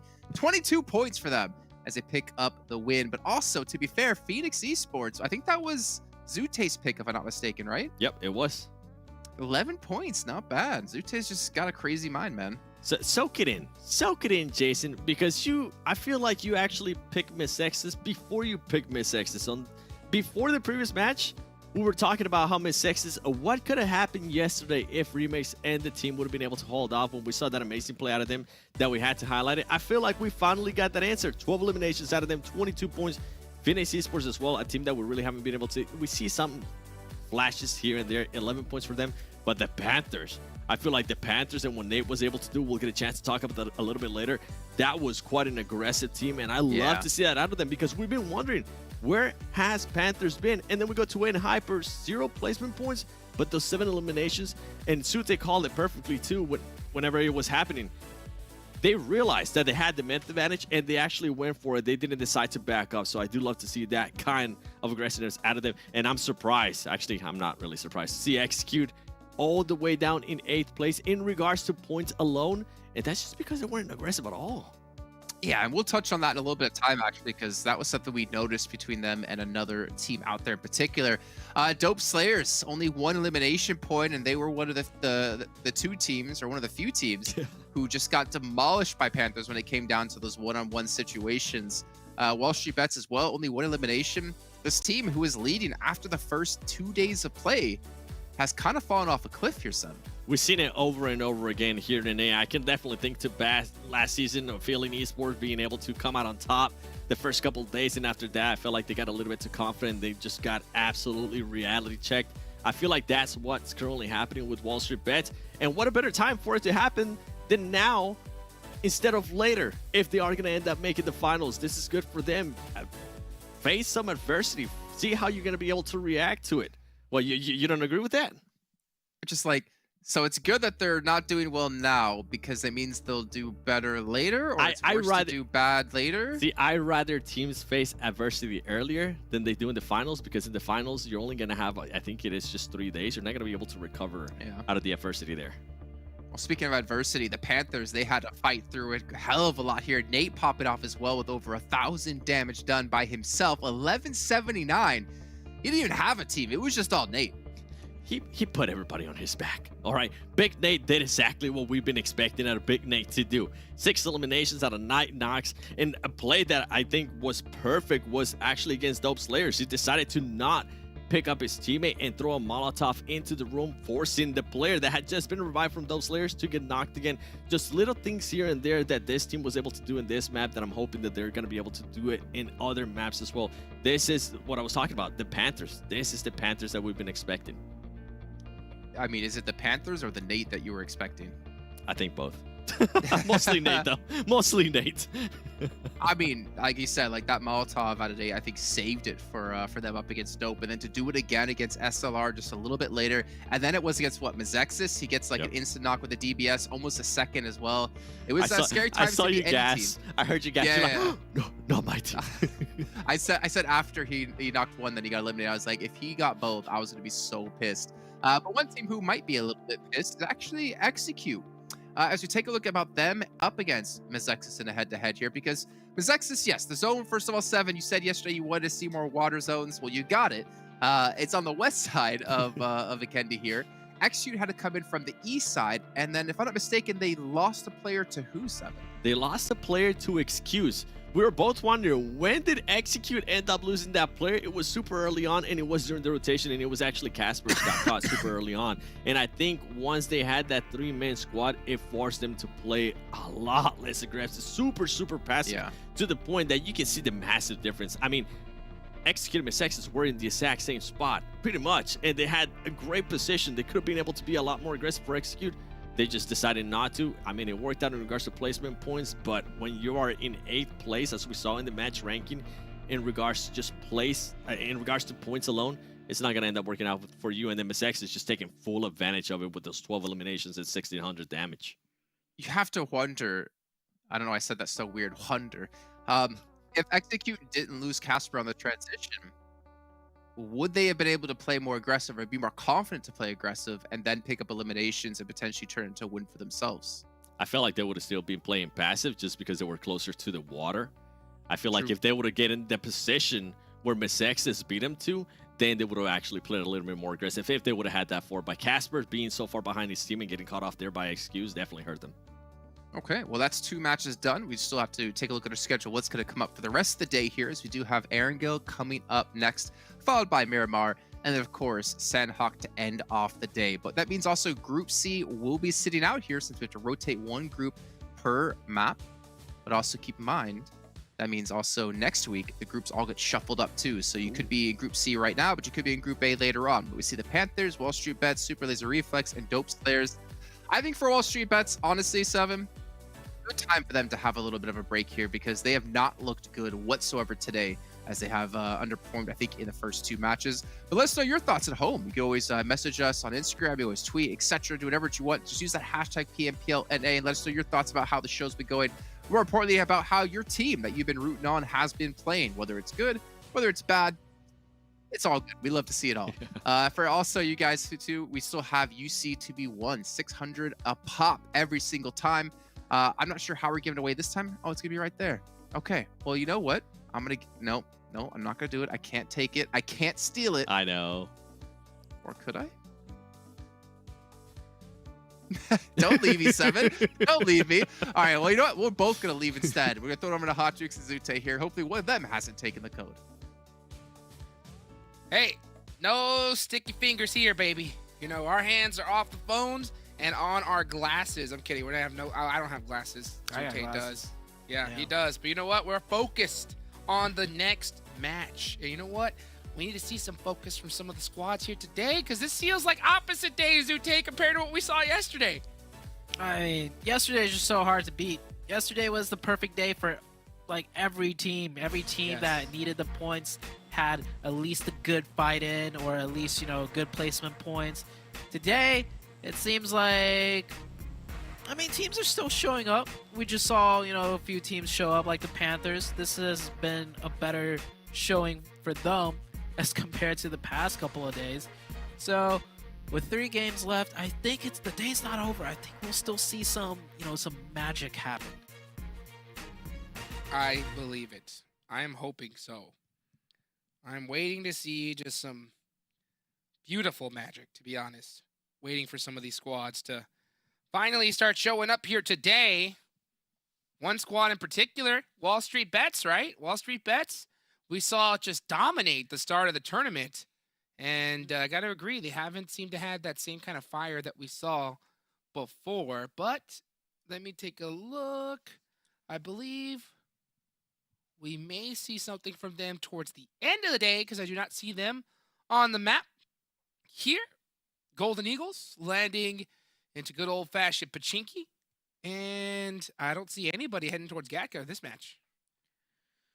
No, sir. Playing path. Very just straight down the middle. We do see two teams kind of maybe dropping on each other, at least for vehicles, Angry Amateurs and Team Mobility. And that is where the circle is heading towards. Might see an early scuffle there, potentially. But besides that, looks like everyone's dropping where they want to. MEZEXIS is a man of 4. All the way down the southeast. They're right on top of each other. That could get very messy, I think. Oh, yes, it can. Indeed. Why do you feel like it's going to be messy, Zute? Why don't you tell the people? Because where they're landing has a lot of weapons. That is true. And they're stretching over there. And when you stretch that far on top of other players, chances are you're going to end up just going into a fight. Yep, this is exactly what it looks like. And Slimmy! Oh, he makes it away. Not enough bullets in that mag. And oh, Remix, no Slimmy's 1 HP. Going for a fadeaway shot. Nope. Nice try. Looks like Metaphor will stay alive for now. Because this is MEZEXIS we're talking about. Okay. Yep. This is MEZEXIS we're talking about. They are just playing so well after that last game. And it is just looking like it's going to keep on chugging. Trick with the Honey Badger. Ready to go. And yeah, you can see MEZEXIS is definitely on the hunt here. Metaphor has to play this very carefully. He has a Honey Badger himself. Not a lot of loot in this area in particular. You can see Remix doesn't even have a helmet or he doesn't have a vest at all. Does have a shotgun. Yeah, does he hear his teammate? Yeah, he does now. He hears it. Oh, inactive, pieced up. This guy's in a 1v4. He's got no support. Shoot the gas can! He tries. Uzi. Oh! Man, Remix is really just that confident? Dude, that Vector's so fast, so deadly, too. Those bullets go out so quick. Yeah, I don't know if I like that. I don't know if I like that, honestly. Like, I know Peralta was in the building, but I think Peralta was still on the first floor. And Remix just straight up committed 1v1. Like, I like the confidence, but if it was against the, better team potentially, that could have ended up being you getting eliminated for no real reason against an isolated player. Tough break. Tough break for Metaphor. Ugh. That is one team you do not want to deal with. Yeah, you do not want to deal with MEZEXIS, especially after that last game with how they performed. Oh, Phoenix! Phoenix and Execute. Did I say exit? I mean, Execute, yep. And I think Execute got 1. And they're able to get the revive. I'm taking a look at the map feed. What is exactly happening here? That is towards Berry Pier. Phoenix actually is just 2-2 split. 2 on military base and 2 looting the main island. And I think they're doing that 2-2 because they don't want to get bridge camped by Execute again. However, Execute is playing them 1 better, and they're just fighting the 2 that are split by themselves on the main island. So nice little adaptation for Phoenix, but an even better one out of Execute. Let's see what Remix does. Catches Slimmy. So Metaphor with only 1 player left. Yeah, it's just not looking good at this point. Not at all. To the water? May as well. Oh, yeah. Even thinking about the boat. And look at MEZEXIS.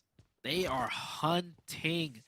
Novo, is so big. He could be anywhere, but MEZEXIS doesn't care. They're like, we're going to look for him, and we're going to find him. Oh, we will find him. We will find him. They're on the hunt. So, yeah, Metaphor, another tough break for them to start things off. It's not going to happen in this Erangel match as MEZEXIS adds more points to their total. Squad's got to be careful. I mean, a squad like MEZEXIS, if they really start firing on all cylinders here, we'll see them fly up the leaderboards. Top Today squads can't is- get me too comfortable. Today is the last day too for the bonus points. So teams do need to watch out for whatever position they're in, for trying to get any amount of points they can. And it's going to come down to the last game. Maybe not for first place if first place runs away for it. But I mean, all the positions below that still get points too. Well, maybe not all the positions, but you know what I mean. I do know what you mean. One Yep. huge game could shoot you into the point rankings. Yeah, absolutely. Absolutely. Especially in that mid pack. It's so close, so tight together. You could jump, heck, almost 10 rankings with a really monster game. And those elimination points, oh, they're just so prevalent in this new point system. I gotta love it, Zute. What do you think, huh? This gotta be one of my favorite point systems out there. Well, we'll talk about that in a second, though, because Something's gonna have to do some work against K19. Uh-oh. Driving by, K19, Sumpig, DBS, just wide in the open, however. But look at the response out of the Chosen. They're all here ready for this fight. It could go in their favor. Legend goes down, so the trade comes out. Illusion's got that DBS close Gaji? range right on top. Stellar tries to get the heal, but the nade is good. K19 looking to continue their dominance right now. And hold up! He's going for another? Wait, oh my what? gosh, Gaji! You can't do that! You just can't do that! But he did it! And he's feeling it! And Gaji! Oh, baby! I was wondering where you were at, Gaji. He got all four, too. He got all four, Jukes. Legendary. Welcome to the highlight reel, Gaji. Let him cook. One more. I mean, K19. Oof. Oof. That's got to Let hurt. him cook.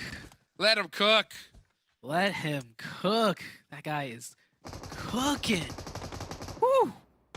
1v4. Goodness gracious. Not a real 1v4, but I'm going to call that a 1v4, man. That is a 1v4 by all means. By all means. Oh my gosh. I can already see Seven requesting a replay of that. Yeah. Hopefully we can see a breakdown of that later on, because that is, does that beat the Joey play towards the end, Zoo? Style-wise, yes. But Style-wise, yes, right? I'd say Joey had more finesse. Okay, Yeah. yeah. Style points? For sure. Oh my Got gosh, you. that was gross. That was For sure. disgusting. Oh, speaking of style points, how about hard shift Ooh. points? Oh, man, that's not just any hard shift. That is a hard shift into the zone that no one would like to play in. We're talking about a north-south split, plus in the thick of the most urban of urban, George Pool. Goodness gracious. Will we see team like Hyper take the high ground? This Decide is to go better towards than a Everest? military zone, Juice, This by the is. way. Yeah, like we didn't get our military zone for this week, but this is better. Dude, North George finishes are some of my favorite to watch. Those Yeah. apartments, oh, urban finish. It literally goes down to the last second. We haven't seen a like full circle closed finish in a while. Oh, well, I mean, we used to when there was a lot of medding going on, but now it's all about gunning, especially with the new point system. This, however, Jukes, could lead to a full circle finish. Joey Ooh, onto QZZ. with the bolt action. Two top teams in the lobby and Hyper. Oh, Bang, jumping, getting some boost up the air. Excuse and Puppeteers. And oh, looks like Fang is good. Fang is good for one. He's good for two. Gets the second. And man, this guy is not being stopped right now, Jukes. Oh, maybe that nade might do it. Goes down to 1 HP, but Puppeteers, they're going aggro. Oh, what a nade indeed from Kai. Reckless. I thought he was going to drive up with that buggy, but he could have just launched himself. Oh, pulls a nade pin, but he's got it going gets on. No way. Reckless. Gun switch. Lay down. Oh. Goodbye. How? Man was caught with a nade in his hand when the other person peeked, and he's in a 1v2. Oh. I'm not going to lie, though. I am sad that we missed the N-Hyper YKG fight. Yeah. We missed that fight. We did see Puppeteers finally get a little spark of life in them, but N-Hyper does wipe YKG in spectacular fashion. Not losing a single player either? Or did they Yeah, I don't suffer believe casualties? so. I think they maybe suffered one. Let me double check. Nope, I don't think so. Oh, wow, Yeah. they got the full reset. I saw 2 of them were knocked at the very least, but man, oh, here comes the Chosen though, right behind in Hyper. If the Chosen are feeling What it, do we say? they're feeling What did I it tell you now. though? What did I tell you though? The high ground, Everest and Hyper, they're there. Maybe that's how they took out Oh YKG. boy! I like that. But hold up, the Chosen, Gaji. Let's see if he can pull off another amazing play. They get a knock up there, but gets revived. And Supig not able to get revived. They need this nade. Oh, that's good. That's really no. Oh, Got no, him. that is good. And here comes the rest of the push. Somebody give Gaji a buggy. He needs it. Though these are such tough nades to throw. They have to be perfectly cooked, perfectly placed. Stellar gets it though. Easy. Got him. You Oh see, my another gosh. one. They're One about more. to get the whole entire team in Hyper with nades alone. Hello. that Goodbye. Yep. Jeez. Onion. Oh, Uh-oh. DBS. DK first. Top fragger. Oh, okay. He goes down. The Sheesh. Chosen. This is getting spicy here, Zute. Yeah, I like it. 8 points. Just straight up 4v4s. Unfortunately, they lost 1 player there. Did get thirsted. But man, they got like 5 knocks, Jukes, with nades. 5. They got, 5. and Hyper got a revive up, and then he got knocked again with the nade. Goodness gracious. Puppeteers pushing. We're seeing a heck of a finish here. With this much water in play, it really reduces the amount of places that you can really park yourself. But there's a lot of urban areas, a lot of buildings that you can secure. But you got to start pushing into them right now. Supra peeks the window. Baby Tang jumps out the back. Says, you know what? I don't want to get caught looking for just a little too long here. Can Supra with that 8 times find a head? Stranger, Molly's atomic, and he is done for. Execute on the southern side, by the way. They control the entire southern half, so we might see Execute start showing up here. They're up to 2 points. Meanwhile, these 2 teams, I'm pretty sure it's a stalemate. No one's crossing that road, especially when they're both center. But yeah, here comes Execute controlling that southern side. A run over gets the confirmation onto Fuego. Casper jumps out, and Fate goes in for his run over. And man, like a beautiful orchestra right there. Fate and Casper working in tandem. And check out Aero trying to swim, trying to stay alive, being a little fish. Little fish in the water, but Fate's got his fishing pole, and he is on the beach, got the suntan lotion and everything. Is he going to spot him here? He's looking. Doesn't see anything in the water just yet. He's going to dump in the water just for a little bit to kind of see if he can see anything underneath. But it doesn't look like we see anything just yet. MEZEXIS are holding this spot right next to Hospital.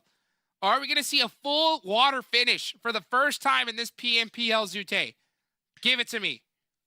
Oh, probably not. Nope. Oh, Execute, though. it's on the beach. They got a really nice zone there. And yeah, this is Execute's game. What I don't want to see, right, is, okay, Execute, I know they're a great team, and they think they're great, which they are, but I don't want to see them try and do too much. They could end up playing a big split, which is what I'm scared of. Yeah, you're right. Don't be too extra. Yeah, don't be too extra. Just play a 2-2 at most, and a close 2-2 at that. And I think Execute could end up just slowly closing out the game with a win. That's right. You just use them bread and butter combos. Those bread and butter, just good. Play together, maybe a 3-1 split at max. When you start doing a little too much, you spread yourself too thin. A full team pushes those duos and then just dominates you. So hopefully Execute, with their huge positional advantage, are able to do what their name says. Oh, MEZEXIS in a massive fight with one of Vigilantes. Soulfly got the high ground. He's got a DBS. Oh, I'm sorry, no, a DP. Can't get it done. Man, Zed? raining hellfire right now. But Wanted, they're gonna come out on top. There's only one left. Peralta, and done. Goodness gracious, MEZEXIS is gone. Just like that. Question is, which team will win the map? Oh, you know my pick. I'm going with Execute here. It's This going to is be their hard to game. beat. It's going to be hard to beat. Let's see right here if Execute can get it done. As Rushy gets the finish. Beautifully done by them. Oh, and Shots coming Stevo in. gets blown up. So Phoenix doing a great job at holding out wanted Vigilantes here. Yeah, very good job by Phoenix. This Phoenix team just being so consistent. They want a huge fight. Phoenix coming in hot. Let's see if Rushy could get the last one or if he's just going to rotate back. I like this. You know, he came in there for that quick third party, got some points in, and isn't too greedy. He's going to go back because they are only a two-man team to begin with. Trixie Boy putting some work on a Skur from Angry Amateurs. Few squads remaining here in this finish. Skills of Mind! Looking like they want to party in the water. Supra is doing his best impression of a dolphin right now. He's going to need to get some air, though, soon. Yeah, Boomba. He's a fisherman. He's even got a boat to prove it. Got a Looking boat. for the last Oh, player. Supra's gone. Supra. Drowning. Oh, yeah. Drowning. There we go. Drowned. Not quite a great impression, to be honest. Zute, I've seen better. Yeah, I don't think dolphins can drown. Can they, though? That's a Well, question. if there is a dolphin that can drown, it was Supra, because he just did it. He did it. That is a fact. That is a fact. Are we going to see a full water zone, though? Please, come on. Hard shift to the west, baby. Mix it up. I want to see some shenanigans. Come on. It's going to center up, isn't it? It's going to center up, isn't it? Yep. Right onto the land. Now, okay, this is where Execute. Play tighter. You don't need that much territory. You just need that one prime position, and you can win it out. Now, it's Puppeteers we're talking about. Puppeteers, they're usually not into the late game, but they are this time around, and they still have 3 up. This could spell some trouble for the Execute team. Oh, let's see who's going to win this one here. As Execute is spread pretty thick here. Uh-oh, ding dong, hello. Jason getting caught, and Mike just get thirsted here. Where's the team? Why aren't they near him to help support him and pick him up? Zute, where are they? Where are they? I'm just holding my breath, Jukes. This is the team that you and Jason Kaplan picked. And Jason picked them real early. So was that them being jinxed here? They are in the thickest of 2-2 splits here, Zute. And Casper is getting destroyed. This is what I'm saying, right? Not the voice. Don't do the voice, Sue, please. They did a Don't do it. 1-1-2 splits. At most, just 2-2. They do a 1-1-2. It's not a terrible split either, but that's what I mean. This is how I see Execute Casper lose gone. it so many times. And yeah, Casper just got knocked too. And he is so far away from his squad. So far. Jukes, So you far. remember? Do you remember when I said they Yeah, I think heard- they're good? That's why I kind of threw it out there. They think they play really high up, as in they try to execute the most difficult things that pay off the most when done correctly. But Yeah. sometimes you really just don't need to do that much. Just play 4 people in a building if you have 4 up this late into the game. You know, just wait for the zones. Take that hill later because you have full vision of it. You don't need a person on top of that hill by himself. But we'll see. Execute. They get the revive onto Casper, so they still have 3 up. Goodness. Reminds me of that one Parks and Rec scene of that burger cook-off. We have one guy just putting a turkey burger with this aioli, all this stuff, and yeah, it's good, but you know what? Sometimes a good old hamburger takes it all. You know what I'm saying? Just meat on a bun. Yeah. Hopefully we can see. Speaking was about that? hamburger, I could go for a consomme. Oh, there we If there go. are any consomme fans in the chat, let me know. Zute tearing up the birria. Will Yes. Execute be able to cook here and eat something and possibly sneak away a couple points towards the end as they are dead center? They have all the real estate in the world to work with. Some would, Zute could possibly say too much real estate. Yep. And okay, well, I mean, Final this zone. zone doesn't change anything for anybody. Yeah, I think the people up in the north knew they weren't going to get zone blessed, and they should have a plan ready. Puppeteers, they already got a lot of info. They hurt Execute up a little bit. They should know what to do. I think this zone is perfect for everybody, to be honest. I got to agree. With all that time, these squads should have definitely already had a plan in play on how to get to this next zone. Yep. It's going to be tough. I mean, Beowulf did secure the spot for his team. I like that. Yeah, that's Yeah. huge heads up. play Usually- from them. Yeah, you usually want to send out one player at least to kind of secure that location and have the rest come. But they got to start coming a little bit quicker than later. But man, this is one of the hardest parts right here of PUBG Mobile Esports is the timing. When do you want to send those players out? Earlier, later, in the middle of in the thick of it? That's the question. Yeah. And it comes down to just sometimes you get there and you make it. Sometimes you get shot out. It all depends. And Beowulf, from that forward positioning, gets an opening knock right there. So good job for Beowulf. And it looks like, yeah, they will successfully keep out Team Mobility. But here comes the fight between Execute and Puppeteers. It is still ongoing. Well, you got to give it up for Execute. They did get Casper up, which was very tough. He was way out of position, but they had so much real estate they were able to drive and get the res on him. So Execute will do this with 3 men. Golden Eagles taking out Mobility Gaming and full sending it to the building. They're looking really good right now. 8 eliminations. This is going to be one heck of a fight. So Golden Eagles do manage to keep all 4 up too. They only have 2 players of Phoenix to worry about. Execute and Puppeteers, I think these 2 are in a gridlock fight. They shouldn't really be worrying about the rest of the map right now. And Rushy, is he a solo? I think Phoenix still have 2. Yes, Phoenix still have 2. This might slow down just a little bit until we get into the next circle, Jukes. I think it might. I think it just might. There's so much real estate here, and the reason why is because of those crazy zones. So this water can Execute, hold it down here against Puppeteers. If Golden Eagles hear this fight, though, we could see a third party from both of these squads, them and Phoenix. So Execute has to play it very carefully. What do you think about this Execute split with Casper in the building? I mean, this is good. Casper staying in the building. Good cover, good suppressive fire, good sightlines. They have at least one person already on the hill to make a play if a play, you know, opens up for him. I don't expect Juancho to push up and make the opening himself.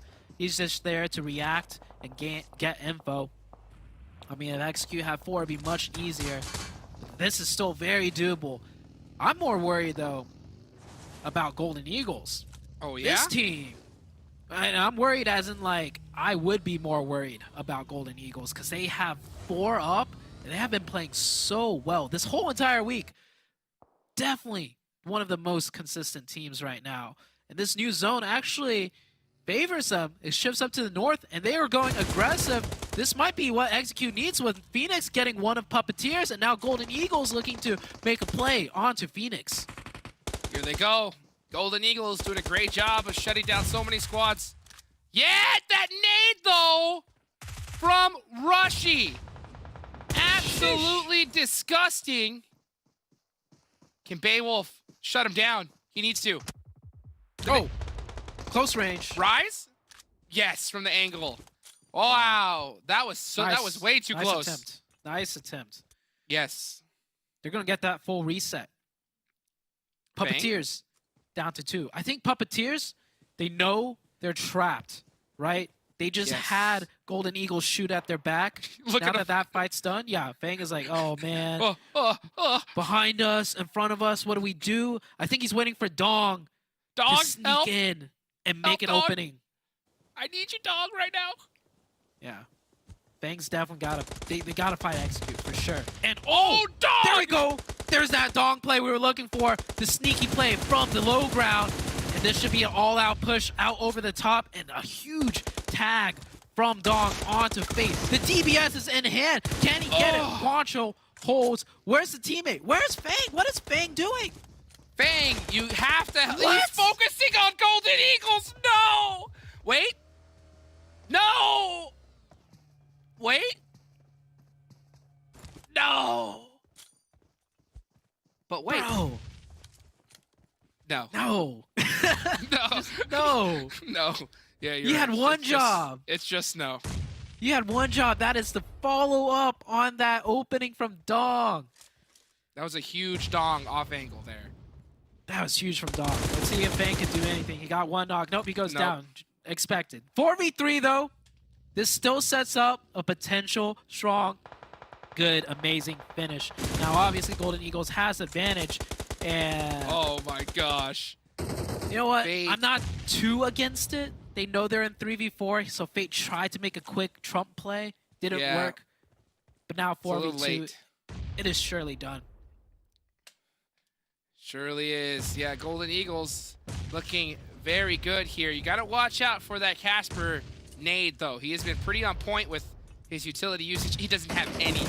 Wancho does it. Goes for the peak. Casper. Quick angles. They Beowulf? do catch Beowulf on the off angle. That's down to a 2v3.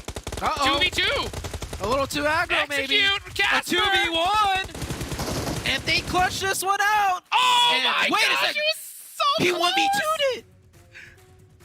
Oh. I don't know if there was a trade that happened in the midst of that chaos, but did he just 1v2 it at the end? Oh my gosh, he sure did. He sure did. Wow. I'll tell you what, Jason Kaplan is spiking his monster energy onto the ground right now because that was so close for the prediction. But wow, could we ask for a better finish? I mean, Golden Eagles, I love it. It was great. And I feel like if there was one way for Execute to lose that game, it's what I predicted. Don't play two splits, Oh, 2-2 at most, but they did a 1-1-2, and it happened. imagine if they But- had their whole team up at the end. Ooh. They got a second place finish with decent elimination points. Not a bad game, but Golden Eagles, this is the team that really deserved the win. This team, I think, they've just been playing really good PUBG. Day in, day out, every match. I don't think I've seen them like just throw a game or make any bad plays, and they're finally rewarded with a huge chicken. Well, they've been playing good PUBG, and Gaji has been using good Buggy. You like that one, guys? Like that one? Let's take it over to a break. We got more PUBG Mobile in a minute.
I'm glad that you guys can only see this and only this, because if you looked around my room right now, you would see monster there, monster there, monster over there, monster over there.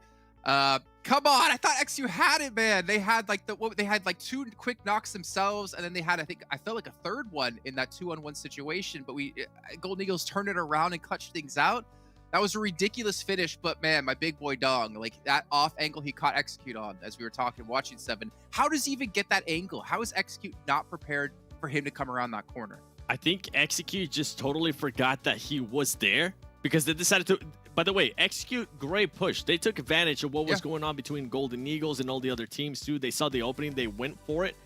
But how do you allow that player to get around you? That's beyond me. Golden Eagles being able to come out with the chicken dinner, 23 points for them, and Execute. We're talking about a bigger bounce back here out of them. This is the stuff that we want to be seeing. Hopefully, we want to see a chicken dinner out of them, but can't be mad at 12 points. Puppeteer, finally, Jason, waking up and getting those 11 points, and I think it had to do with your big boy Dong and being able to get that off angle. I think they had 9 placement points over the course of 3 full days, and they got 5 here alone. Like that's ridiculous. And also, I think we have to point out, right, when Dong went for the push onto Execute, Fang was holding off the push from Golden Eagles. So I know Hotjukes and Zuter watched it like, oh, why didn't he come to help him out? But I think he kind of had to play that position because Golden Eagles tried to push into him, but he actually kept them back. Yeah, he anticipated that push from Golden Eagles. He knew that's exactly what was going to happen. I think he was just believing in his teammate and thinking that he was going to be able to maybe hold him off a little bit longer. Overall, it was just too much for Puppeteer right there. They weren't really going to be able to do much when you had those 2 teams trying to pinch you. I'm surprised it lasted that long, to be honest. Okay, well, you know what, Seven? Something happened in but early on in the match here. And you wanted to break it down for us and walk us through it, so why don't you go ahead? It was absolute madness, okay? Especially when Gaji appears. But for now, we're going to be seeing the Chosen. We're talking about the Chosen and what's been happening with this team. We really haven't been able to see him. Suck pick. That car absolutely crashes behind him, and he actually decides to go for the push. Does end up getting a knock, I believe, right? Oh, no, he ends up getting knocked, and out of nowhere, you're going to be seeing the fights going on here between the two. They're trying to figure out what's going to be happening, and all of a sudden, some magical buggy is going to appear from the horizon. You're going to continue to see some fights here and there, K19, and they're being able... By the way, K19, oh, Illusion, there he is. I wish you would have just thrown that molly a little bit farther, and here it is. Gaji just going for it, and then having the confidence to go at Ander, knowing that he's going to be having the cover. He doesn't care. He's going to be able to just clutch at the 1v4. Overall, Gaji, what a play out of them there. And also, what a play. We're not going to be able to show it on the replay, but what a play out of them when they actually went and took onto N-Hyper, with N-Hyper having the height advantage. We always talk about how strong N-Hyper is when they had the height advantage. It didn't matter. Those nades from the Chosen were absolutely perfect. Yeah, and also for Gaji there too, you see early on in the elimination feed, he knocks one player from K19, and then he comes with the buggy. So I feel like he had the oversight of how the fight was and knew he was confident to take the angles up against Ander there. But let's take a look at our overalls, though, because we've had 3 matches kick off already so far today with 2 left to come. But we can see YKG still holding on to first place. However, they had a 20-point lead at the start of the day. That's been closed down to 6. Even though N-Hyper has played 1 additional game, YKG has not looked fantastic today. But Golden Eagles have definitely 3 chicken dinners for this team and 129 points here, 7. I'm proud.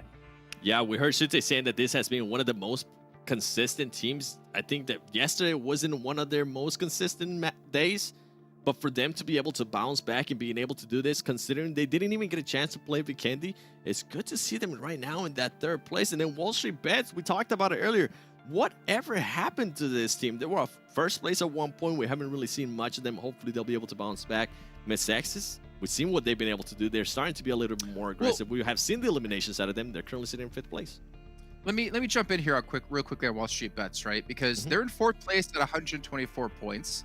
They were at 1st place after day 2 at 90 points. So they've gained, 34 points since then. The crazy thing is, YKG were 6 points behind them going into day 3. So going into yesterday at 84, and they're now at 150. So that is a 66-point gain they were able to pull off in just one day and I guess 3 matches so far. WALLSTREETBETS haven't been playing bad, but they just haven't been playing as well as they previously had, where they were averaging about 45 points per day. They're only, at 30-something points so far in the last 2 days. Yeah, you still let 3 teams jump over you. I want to be able to see the Wall Street bets that we were kind of getting flashes of when they were in that first place. And then we kind of go down the list a little bit more. We see Execute. They have been consistent here within that 8th and 7th place. They haven't really been too flashy, but for them to at least maintain themselves here, that's going to be good, especially going into tomorrow when those bonus points are going to come at the end of the day. We'll see what they're going to be able to do.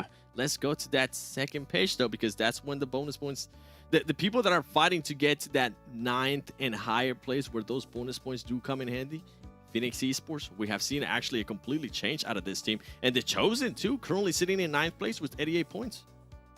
You know what's scary, though, right, Seven? Is that the teams who are currently out of the bubble of gaining any points for the finals, this is like, well, why not just be crazy? Why not just try to make some big plays, make some big moves? They have that potential to potentially get those bonus points, or do they want to play it safe here and think about long-term and how many points they're going to have?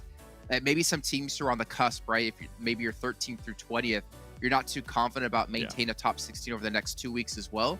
Maybe you should play a little bit safer, but there's some wiggle room for some other teams here to be a little bit extra crazy. I'm gonna just say from 14th to 20th, like, just go for it. Try other stuff right now. You have 2 matches left for today. See what you're gonna be able to do. We saw what the Panthers was able to do earlier with Nate when he was able to pop off. Maybe one of your players is gonna be able to pop off, and if you can get 10 points, that's gonna help you out a lot, especially considering how close we saw some of those teams being there in that second page. Yeah.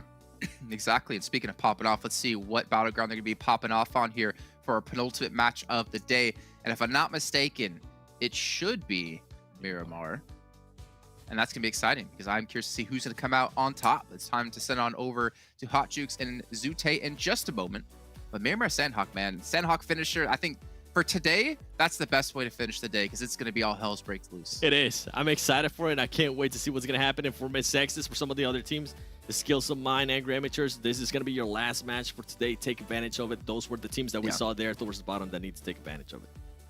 Yeah, so go and root on your teams here again. Check out all the social channels here down below and make sure you use the hashtag PMPL NA on any of those channels. We're actually going to drop into the game right here, right now, Seven, as we're kicking things off on Miramar. Boom! Let's get it going, baby. We're going straight into the map. This is the desert, baby. No time to play around. Zute, how are you feeling? I'm feeling great, especially after I get this UC giveaway code for myself. Woo! Enter that code in quick before I take it, chat, because you know I want that UC. Because I got some skins that I want to get, because I'm missing some of those car skins, because we've seen so many different car skins. Yes, indeed. Here we go. Right now, in this match, Hyper is sitting out of the game. So, this is a huge door open for all these squads, as they know that the high ground will be available. And a big chance for Golden Eagles. I'm looking at them to put some more points on the board here. If they win this game, they'll be in contention for that first place spot here, Zute. Oh yeah, let's give it a quick points breakdown for those that aren't too familiar with the new point system. It's affecting the bonus points as well. So it pretty much kind of almost mirrors, or it does mirror the points gained placement wise. So if you end up first place at the end of the first week, and that is total points, Hot Jukes, total points from all 5 days of the first week, you get 10 bonus points going into the finals. And that is a zone that we have not seen yet on Miramar, and I'm all for it. So falling down from first place is second place with 6, third place gets 5, and fourth place gets 4. So you really do want to get that first place after the end of the first week. Yes, you do. And a team like YKG is going to have to defend that spot in this game because Golden Eagles are going to have the zone. But right now, all eyes are on Wall Street Bets versus BOPE in one of my favorite places in this map. It's a party in Pecado, Sin City, baby. Yeah, and it's in the Coliseum as well, which makes it even better. Won't be as tricky as those big high-rise buildings, but it makes for faster action. Here we go. Some up and down the stairs we go. Hyro not able to get that one. Bagel answers it right back. Wall Street Bets trying to hold on for dear life. They're down to 2, but same with both. It's a 2v2 standoff. Trip going for the finish, confirms it. Oh, beautiful spray there. Ouch. Disgusting angle. That one had to hurt. I'm surprised he didn't get knocked. As Jiwoon is 1 HP. Gonna go ahead and get that first aid off though. And BOPE is gonna go for a full reset. Smart play. Yep. Same with WALLSTREETBETS. Jiwoon gets the heal off. That level 2 vest saved him. If he did not have that level 2 vest of his level 1, not enough damage mitigation. BOPE will have 4 though. And WALLSTREETBETS, they were looking so good, so confident. But BOPE this time, you know, just answering right back. So far, every time it's been WALLSTREETBETS winning this fight because WALLSTREETBETS have been the initiator. This time around, WALLSTREETBETS not getting the same luck. D is trying to catch something happening, but I don't think BOPE is going to make a mistake like that. And let's see, as Jiwoon is holding the door here. Hold on. Will BOPE slip up? NoHax is on the complete opposite angle here. He's doing a full circle. Yeah, I think NoHax is trying to cut off a rotation for when they like fall further back. Might work in the favor of WALLSTREETBETS though, because WALLSTREETBETS, they're just playing up close and personal still. Not making any noise, of course. Trying to catch one. Oh, they're dropping closer and closer to Jiwoon. Jiwoon's got to come up huge, and D's got to hit the nastiest of support fires if he can even find the angle. So intense. Oh, he hasn't moved a muscle. So quiet. Here he goes. BOPE gets the thirst. Wow. And uh-oh. They're trying to flank him. Oh, what a peek! Jiwoon! Hello, goodbye. That nade should do it, though. No. What? It hits the wall. There's a wall there. And D, oh, come on, D. No yeah, one hacks. job. From the roof, the hard off angle works. Uh-oh, he's got it. NoHax has to help him out. Oh, Never no. mind. Nice try. Trip is pissed. Yeah. 2 players gone, and that's Fuego. I feel like D... Oh, man. D could have... I don't know. D could have done something.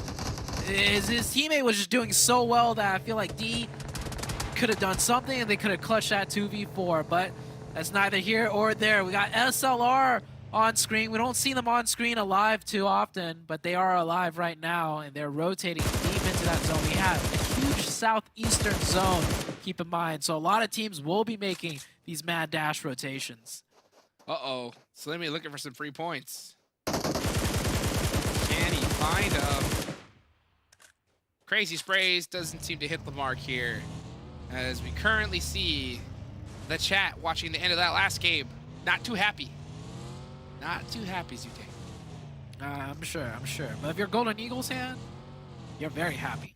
That's true. IDK saying Golden Eagles is just better. FM throwing up the eagle as well.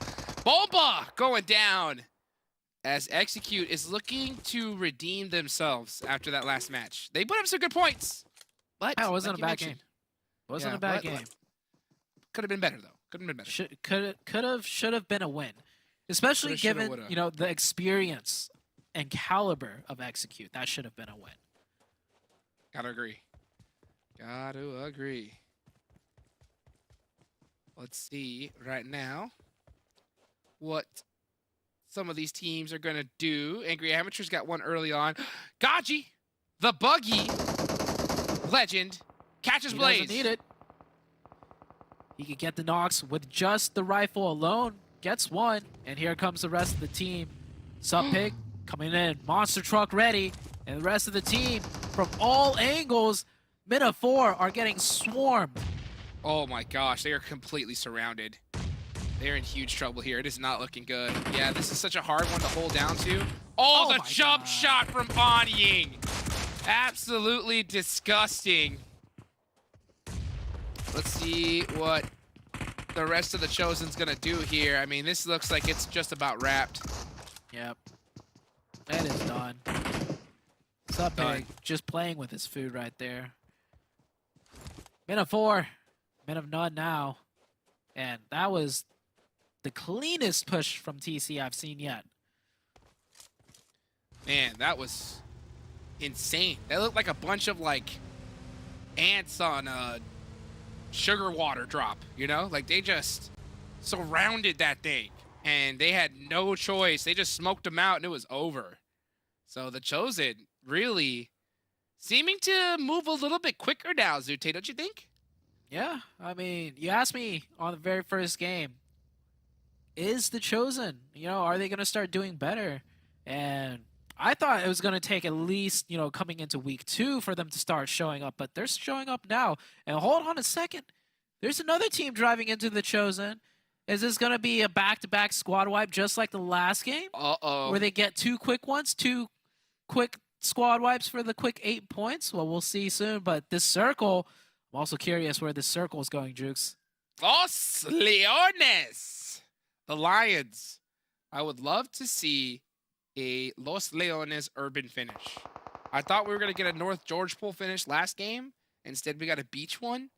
So I'd love to see that for a change. Puppeteers did knock Gaji. Somebody give Gaji a monster truck. Because if he was able to do that with a buggy, imagine what he could do with one of these, Zute. He'd run over all 4 on the monster truck. All 4. Reckless is out of here. I think he realized as soon as he knocked Gaji, he's like, yeah, I'm gone. Yeah. And they pick up 5 elimination points already. Doing really well last game and the start of this game. And they may as well keep fighting their way in because that circle is far, far away. Stellar going to get spotted here by Reckless. Is Reckless going to go for the laydown shots? Oh, he's got an M249. He doesn't want to give up his position just yet. He wants to make sure that he has a lock on the knock before he shoots. Ooh, they're hunting though. They smell blood, and they found one. Reckless starts shooting some shots. He's backed up against the wall. Oh. And yep, Awning gets the confirmation. Man, the Chosen. I feel like the Chosen have finally found their identity. And they're like, hey, we could take these quick, scrappy fights. That's what we're best at. They're like, That's hey, what I think they we're should good keep at this game. Yeah. I think it all started with that play from Gachi. I think that just pumped them up. For sure. And that stuff happens. You know, like when you have one player make an insane play like that, it just fires up the squad. And man, they are looking really good here. Golden Eagles, the team that's looking to pass up and Hyper and YKG on the leaderboards as they now rocket launch themselves up to 3rd place. Looking for some more points on these last couple players from Skills of Mind. Can they get it though? Skills of Mind getting that yeah, revive. they're gonna. Here Strangers. Doesn't get the re-knock. Oh. Nice shots by JP, but I don't think that's going to be enough. Jump down. Yep. 1, 2, and they're done. That's all she wrote. Skills of Mind out of there. I really like how Golden Eagles is playing as well. I mean, we're seeing some of these teams really bounce up and get things done. There's still a couple squads like we talked about earlier that are still haven't gotten things started here in this tournament, but there is multiple weeks. I do like the fact that the system does allow for that. They must be really happy that Super Weekends are now gone. Oh yeah, if there were Super Weekends still and you had to like just completely sit out because you weren't good enough to make top 16 out of 20 teams, man, that is so demoralizing. Yep. Well, Oh. now you're going to be able to play all the games, and Yep. it does shift off of Los Leones. Come on, Zone, listen to me. Oh, execute. Being tested once again. Oh, no, Zute. We'll give you the zone, but how split do you want it? How much zone do you want? This is Miramar, though, so playing split is more advantageous, especially this is still early game, in my opinion. This is only, what, Circle 3? Yeah, we're only on Stage 3. So play that split. Just don't get knocked from your backside. That is the worst thing that could happen. MEZEXIS getting a knock onto Gachi, the god himself, the buggy god. Are they going to be able to get that revive? We'll see in a little bit as YKG's in this game too, and they have 4 up still. I think Joey's pissed. I think Joey's pissed because he just realized that, hey, I want the top play, uncontested top play in this tournament, as he is beaming Angry Amateurs. A lot of hit markers, but no knocks. Oh. There we go. That's 24K. Supra. Does he have a little? Yeah, he does have like a small, minuscule little mound keeping him alive. Is YKG gonna push this? Oh yeah, they're coming. Here we go. Here's that push. 24K, go. I choose you. Right? Going for that huge off angle. And Supra. I guarantee you, once they realize that this is Angry Amateurs, they're probably going to push this even harder if they get one of those thirsts. 24K, actually backing off a little bit. I respect that. They realize they're on the edge of zone. Meaning Skur there's a looking in chance. the wrong direction. Yep, there's a chance another team might be coming in. They're not going to get too greedy. And doesn't matter. Joey is just magic. Wow, Joey getting one elimination on the board. That's 3 for YKG. That's pretty good there. Golden Eagles did tie them so far with how many eliminations they've got, but only 2 players left for Golden Eagles, so it doesn't look like they'll topple YKG or NHyper just yet. As NHyper, we will see in the last match. And guess what we're playing, Zute? Last match of the day. The craziest of crazy maps. Sanhok. Rumble in the Jungle. Where Papa Blue's the deadliest. Yep, we do have Sanhok in store for the last map. And this map, it just makes it that much more important, right? This is a little less RNG. You have a little bit more in your control, so you definitely want to secure your points here rather than dealing with Sanhok. And YKG, they're doing really well so far. Holding that first place spot. Circle shifts even further away from Los Leones. Less cover to be had, more high ground to be had. And execute, look, they weren't playing split that They last heard ya. zone. Yeah, they're like, you know what? We're just going to take this strong compound and 4-man it. And I think that was a good choice because YKG would have been on their backside. Absolutely. Super laser reflex. Christine BB getting knocked in that dip. And we'll see. White Elegy looked to go for that res. Inactive actually getting shot from the other side. First Ross is trying to catch some little peeks there. Oh, actually gets a couple hit markers on Inactive. That makes Inactive peek away. Nice cover fire. Yep. Some tappy taps. Little tappy taps. I love Trick them with tappy that. taps. Yeah, that's good suppressive fire there. We'd love to see that. Love to see that. Sometimes you just got to shoot. And that makes teams and players think otherwise. Wow, Trick actually got knocked up on top there with that crazy angle that he had. Uh-oh. And that's going to allow SLR to get a nice little reset here. Yeah, shouldn't be a push, but a reposition instead. Well, well timed. Good use of that knock to do something rather than just sit in that little small ditch. They're going to go to a 2-2 split. Pretty close split, though, so not too risky.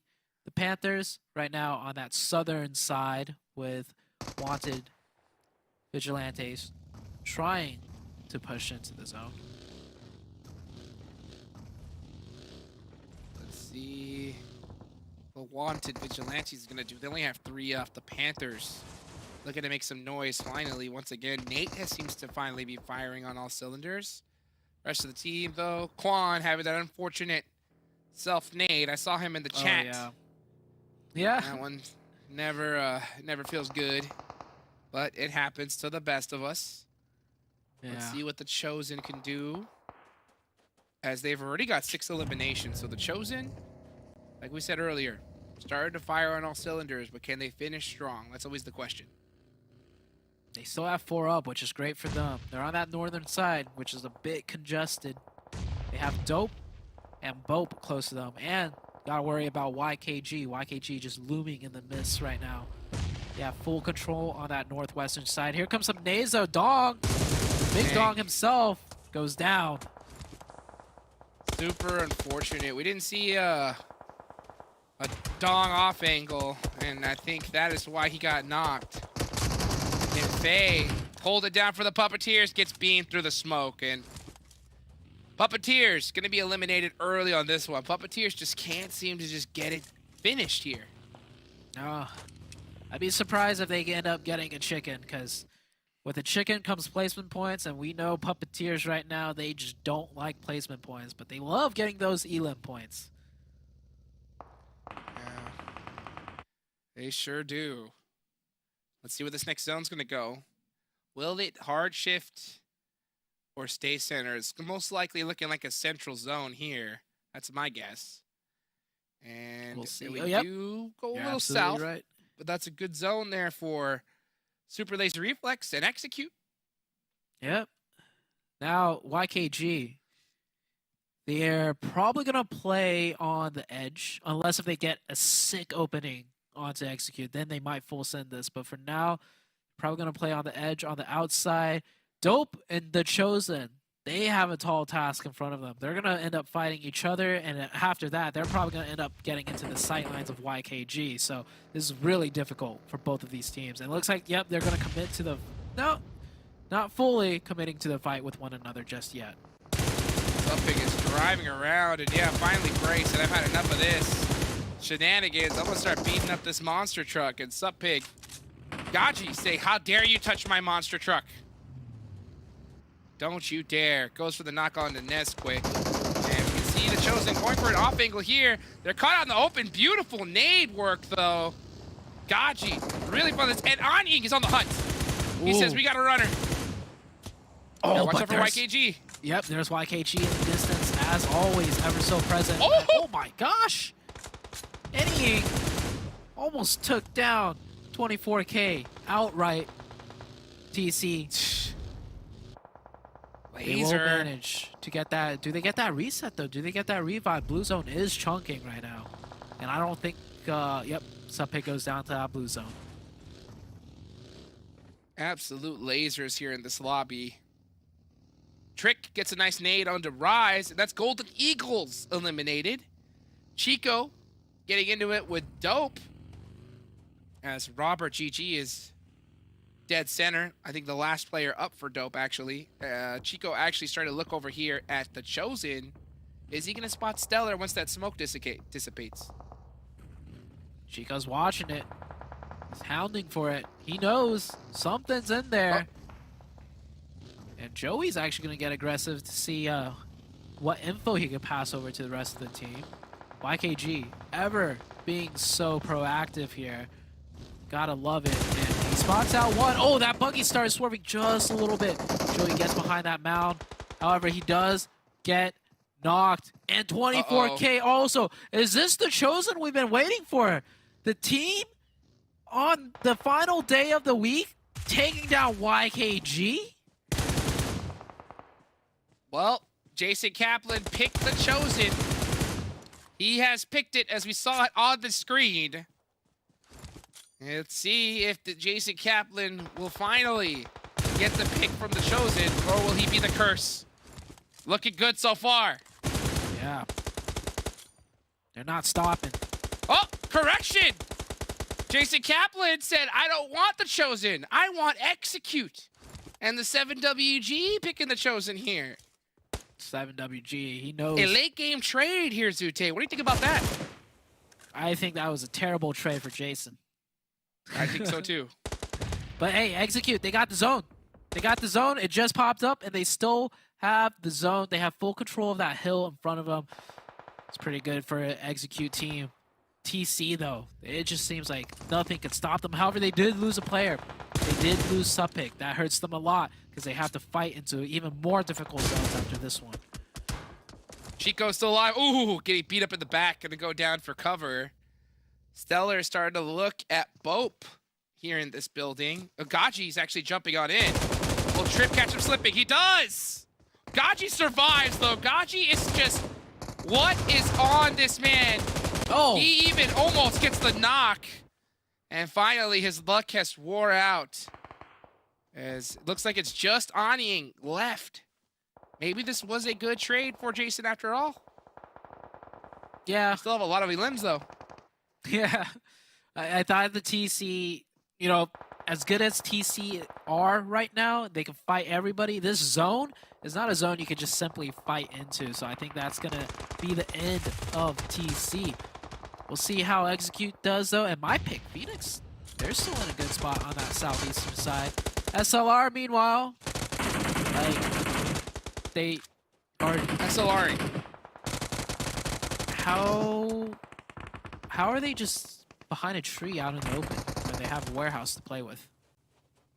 Well, Yemen, I think, realizes that as BOPE has now pushed onto him while the rest of his team is down the hill getting beat up. Trick is trying to help him out a little bit with some nice suppressive fire. Wow, quick peeks there. Try and blow up that monster truck. Does finally blow up. Does some damage, but no knocks. And SLR, yep, down. Oh, okay. Yemen. My house. My warehouse. Back off. You know what'd be great, though? If they just kept 4 people at this warehouse. So I don't need my squad, he said. I got this to myself. This is my warehouse. I pay rent here. Where it's nice and safe rather than, I don't know, they were at some tree earlier with 2 players. Yeah, they were at that tree down there. I guess there's a ridge that they were playing at. But last I saw, somebody was peeking over and 2 of them were at that tree and they both died. It's a bold strategy, Zute. Let's see if it pays off for them. YKG eliminated. My pick. Rip. The Joey train stopped. Ugh. You hate to see it. The MEZEXIS train, though, looking pretty good, too. They've got 6 eliminations themselves. The Chosen have 11. Let's see who's going to end up winning this match. If this zone goes on over to MEZEXIS, we could see a problem here. Definitely so. Next zone about to pop. Execute still chilling with 4. MEZEXIS also with 4, but they're on that eastern side with a lot of teams that they have to fight into. And oh, I just realized Phoenix is down to 1. I think they got taken out, or a lot of them got taken out by the Panthers or Execute. Or not Execute, sorry, Panthers or MEZEXIS. And yeah, Rushy's last one up at that shack. Wanted get a zone, but those little dips, how much longer can they survive in there for? Chronix for that disengage. Luckily for him, Remix only's got that UMP. Oh, he still goes down, gets blown up, and confirmed. Thirsted. Wow. So Chronix trying to get back out over to his squad, does not make it. That's a tough break for them. And with this zone shift, they got to get moving, and it doesn't look like they have too many vehicles to work with here. No, sir. MEZEXIS looking good, especially after softening up the Panthers a little bit, because that's the other team that they'd have to fight to rotate into this zone. And they have a good beat on them, keeping them all pinned down. Especially without... Oh, they got 1 car. It's a 2-seater. Oh, and one of them gets knocked? That's going to give the... Never mind. You hate to see it. You hate to see it. Nate. What is that? They're like, what is that buggy doing there in that smoke? Who put that there? Zuko is out of there, but it's not looking good for him, as he's going to have to sacrifice his whole squad. MEZEXIS with 7 eliminations. They're pretty beat up as well. The zone is closing, so they got to get these reses quick, and they got to get moving fast. Yeah. Rushy, just the only one in that edge of zone on that eastern side. No one else is fully in yet. And MEZEXIS, oh, getting tagged up by Yemen. Yemen from the north still being a nuisance. Dude, by himself. Gaming. 3 eliminations for his squad. He does have the hot dog motorcycle as well, Zute. You know that's going to help out big time. Doesn't Hot use dog motorcycle buff. Hot dog. Phoenix There they Esports gone. Zuko on the bottom side. Get some shots in, but he will get taken out. 3 of MEZEXIS just running down the hill, going for that Hail Mary play. And 3 of them get in as well. And Yemen gets caught and found snaking in the open. Surely, Execute can't lose this one, right, Hot Jukes? Oh. You would assume so. Yeah, or as Jason said, they can't break my heart twice. Well, we'll see. Oh, Execute actually lost 2 players? They sure did. How are they not sure 4-man? No one pushed them at the compound, right? Yep. And you know what? I'll tell you what. Even though they only have 2 players, I just saw Jason in the chat. He has faith for this squad. He thinks that Execute could still pull this off. He believes in them, Zute. Oh, man. Hold up. Nobody pushed them at the compound where they had 4. They had Circle pretty much like a centimeter away from them. Why are they down to 2? What did I miss, Jukes? I don't know if you managed to catch it, but Nope. they should be 4-man strong. I sure did it. But you know what? Oh. There's only a few players left in this lobby. They can still win this. Steve-O is looking for some shots on the MEZEXIS to open things up. Anying from the Chosen, still alive, still a problem. Oh, wait. So you're telling me Seven's pick is still in here? Still All in. right. Still alive, still strong. Can he make something happen? Uh-oh, not anymore. Yeah. Oh! Hold up. Oh. How is he still alive? Steve-O! was going to get naded. Steve-O! Steve-O saving Anying right. Oh, he missed the nade! How do you miss that nade, Steve-O? I mean, he got it through the window, and then it flew way too far. And Juancho is like, okay, I'm getting out of that. But that leaves Anying alive still. Anying almost jinxed. Remix, actually inactive, catching Steve-O. Beautiful play there. Is inactive gonna spot him out? Oh, he's gonna go for the thirst. Get it, confirmed. Big point there. Another one. That is tied for the Chosen, I believe. MEZEXIS with 3. This is their game. They have control of the center of the zone, and that is where the circle is going. We are down to the final phase where everything's going to be covered in blue. Can MEZEXIS pull this one off? They should be able to. Can Jason's pick pull off a miracle? No, it's impossible for them to get more eliminations at this point. But he's going to get his heart broken. Seven's pick. Confirm another point. Oh, Anying might just beat MEZEXIS for more eliminations. It's close. Execute, sweeping over the southern side. Can they make this push in? And Act gets tagged up a little bit. Juancho's got that S12K, and after backs off just enough for Peralta to get some sort of sight line, but no, Peralta was going for the revive the whole time. I don't think that was the play. Peralta takes a 1v1. 1v1 comes on, he comes in huge, but can he come in even huger with the 1v2? Wow! Beats out MEZEXIS for the most elimination points. 13, that's a baker's dozen. Make it 15 right here with that nade. Oh, so close. It's Anying versus Execute. Execute, no reason to lose this game. This is theirs to win without a doubt. Yeah, and they get it. Got a little bit close there. Got a little bit hairy, but Execute do end up getting the chicken dinner. They always make it so difficult for themselves, Hotjukes. They sure do. They sure do. But they got the win here. They came back with a really great performance in that last game as far as numbers-wise, right? So they put that's points 2 aboard. great games in a row. Absolutely. I mean, Execute is really firing on all cylinders here. And, you know, it really makes me question why that late trade, right, from Seven and Jason. You know, I mean, that was insane. Very, very high IQ of Seven to make that trade with Jason. Jason. Yeah, I mean, his team ended up winning only 5 eliminations, though, which is not a lot. But, hey, at least they get that chicken, which makes a 15-point grand total. And they were sitting in that middle of the pack. So that's a big game for them. That's going to get them up there in contention for some more bonus points, especially, you know, coming into this last game of Sanhok, Hotjukes. Yeah, and I hope that does redeem them after that last one as well. So, Sanhok, we're coming up in just a bit, guys. Get really excited. We'll be right back after this break.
Just feels so good being right. After I had haters and doubters. Jason, why would he pick Execute? He should have stuck with the Chosen.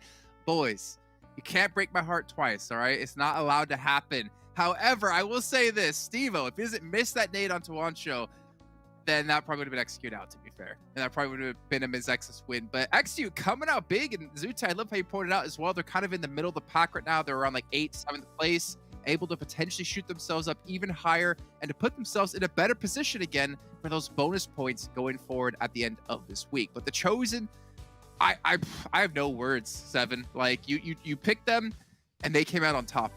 I thought you picked them for a second, but I think we did some awesome trade. It ended up working out perfect for me. 13 eliminations out of this team. Earlier today, we heard Sute talking about how this team might take a week to warm up. It's good to see that they only took them 4 days. Hopefully, they can continue on those type of performances. 19 total points. MEZEXIS, though, I feel like that's another team that we definitely have to talk about. And we'll get a chance to talk about it in a little bit because 17 points for them, that's massive. And going back to what you were saying with Execute, this is what this team is doing. I feel like they're being sneaky, right? They're maintaining themselves within the first page when we end up looking at overall. But now they're starting to increase the amount of points that they're being able to get through match. So interested to see if that's going to continue. And YKG, only 7 points. Yeah, only 7. YKG, again, we kind of talk about them having really good days, then maybe some not so great days. It's looking like not a so great day for them, unfortunately, and obviously need to take a look back tomorrow to see how many points they've gotten per day, but tough for them. But Super Laser Reflex, you know what, Seven? I mean, we don't see them here often, but we're starting to see them a little bit more consistently. They were in last place, and they've already moved the leaderboards a bit here. I think maybe this is a team that just need to get that first week under their belts, and then they'll start to step up. Yeah, talking about warming up, that's one team that it seems like now they're willing to take on more fights. We saw, I mean, at one point in one match, you know what, I'm not even going to repeat what I said because we'll just let that be in the past. But this team is starting to perform a little bit better, and you mentioned it too. They were in last place at one point. Earlier, we were talking about those teams at the bottom. When are you going to be able to, like, maybe do something crazy, see if it ends up working out? I feel like SLR hasn't really done anything crazy, but they have been able to just keep on improving slowly but surely. I wonder if it's going to continue on this trend or if it's going to end up being more of what we saw with WALLSTREETBETS, where they had 2 amazing days, right? And then so far, everything has slowed down for them. Maybe I'm their bad luck charm because they were doing so much better before I got here. Well, we'll have to wait and see. We'll see what happens. I'm not going to be here next week, right? Exactly. I'll be here in spirit, though, or maybe my stench will just linger and they will still have that curse on them. Let's take a look at the Chosen, though, right? Coming out with the #1 on points. I think that was 19 there. Anyang as well, just staying alive somehow forever. I mean, don't hate. Even, like, drove up. I mean, even you, like, you were watching that, right? He comes up with a buggy, and we're like, okay, well, he's definitely out here. 1,100 damage coming in here for them. Like, this is some big numbers, and again, to survive that long was phenomenal. Yeah, that is ridiculous to survive that long and still go after eliminations, because when all the other 3 players were eliminated, if I'm not mistaken, I think the Chosen only had 9 elims. So for him to be able to pick up 4 more after that and still being able to get some placement points on top of it, that's massive. 8 eliminations out of 5 knocks. You can see he was also stealing those elims too. And then we go down the list, 3 elims to 1 elim, 1 elim. We've been talking about it. You hinted at it too with YKG. You want to see everybody in the team being able to put up eliminations, and right now they're doing that perfectly from the Chosen. I want to continue to see a little bit more consistency. Yes, you are having a great day. Yes, the spirits are going to be high. Finish off the day in a great way and just carry that momentum into tomorrow, because they are going to be playing here in this Sanhok coming up. You know, to be fair to the Chosen, right? You look at the roster they've been like coming up with, like Gaji, we had him put up phenomenal play in the last match. Anyang as well put up a phenomenal play. Stellar has done some great things. Supig as well has been able to do some crazy things. They have a pretty damn stacked lineup, but I feel like they haven't hit their stride yet. Like, I haven't seen a match that I've been like, wow, like the Chosen's like a really good team. But I feel like they have that potential to be that really good team, but they just haven't maybe figured things out yet. Yeah, and this is something that goes to previous seasons too. And this is the story with the Chosen. I feel like every single season, they have that potential, right? But sometimes it ends up showing up a little bit too late. And going back once again to what we were saying at the beginning of the day, you can't have that once you end up going to the regional. So please, we need to change that, the Chosen. Well, let's actually take a look at another team here who had Well, a pretty stellar performance so far today. It's MEZEXIS. We're going to take a look at their stats today up against their stats yesterday. So on the left side is today, and yesterday is on the right. And again, I mean, their damage has been good so far. Survival time's been consistent, but they've gone even further now, Seven, to have 2 extra limbs per match for them as well. Like this is a team who would talk about teams who are warming up into an event or warming up into a league stage like we currently have.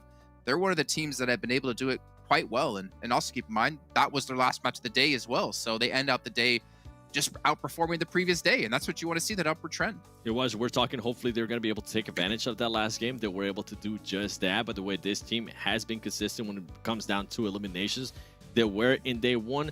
Day 2, I felt like for them was the day that was a little bit off, but they were able to bounce back. They didn't let it slow down, and we can see that reflection right there on the stats that we just saw. Hopefully they can continue on with those kind of stats in regards to eliminations as well. Okay, well, you know what, Execute, they have just unleashed their monster here in the last match, which, funny enough, is our official sponsor here, official energy drink partner at PMPL NA. Great to see them back yet again, and I still feel like we need to come up with something we can do to celebrate Monster. I thought you were going to do it. I thought you were ready. I was like, ah. Well, I mean, I don't have it on me. I just, I did my hair. It's looking all good. I'm dressed and smelling all nice. And then again, I would smell even better with the Monster port on my head. But I actually cannot wait to see you do that. And maybe, just maybe, Seven, when we get to regionals, if we're both there, I can have the honor of pouring the Monster on your head. Oh no. Hold up. It's going to be pretty high up, to be fair. It might hurt. Who knows? That's going to feel like I'm taking a freaking shower. I want you to pour one on your head as well.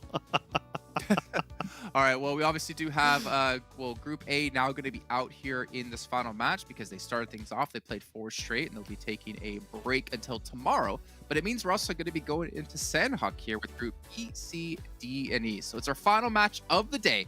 I cannot wait to hear how much stuff Hot Jukes and Zute are going to give me here if we get to execute right in the last match. But don't worry, I won't be right here, Hot Jukes.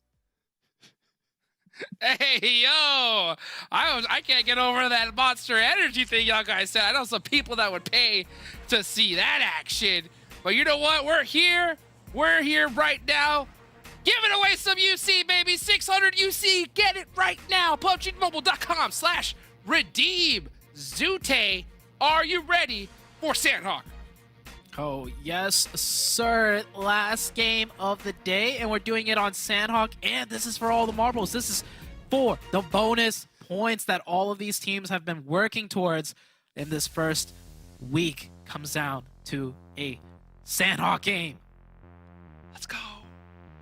Let's go. Wow.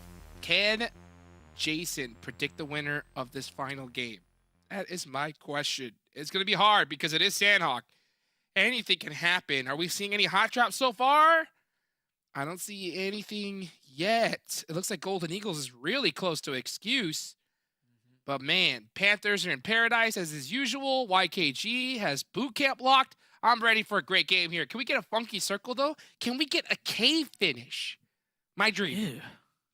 Cave finish. It's my dream. What about a I'm waiting for Docs it. finish? Docs would be great, but Yeah. inside the cave finish, I think would be a little bit better. There's potential. So you're saying there's a chance? Yep, there is a chance.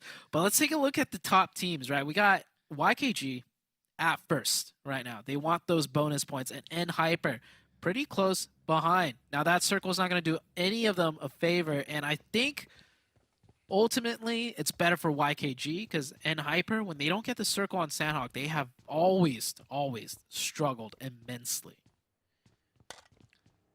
Well, let's see what everything plays out to here. BOPE really close to Wanted Vigilantes, but Wanted Vigilantes is doing the perfect thing, right? You know that there's a player that's separated, overwhelm them, use your man advantage, take him out early, and confirm the point. No hacks is on the run, though. No Hacks has got to back off here. He's stalling for time, though. You see Fuego. He's out there over the top of the rock. And there comes the Iro coming on over the side. I think No Hacks has a shotgun, though, so they got to be very careful of that.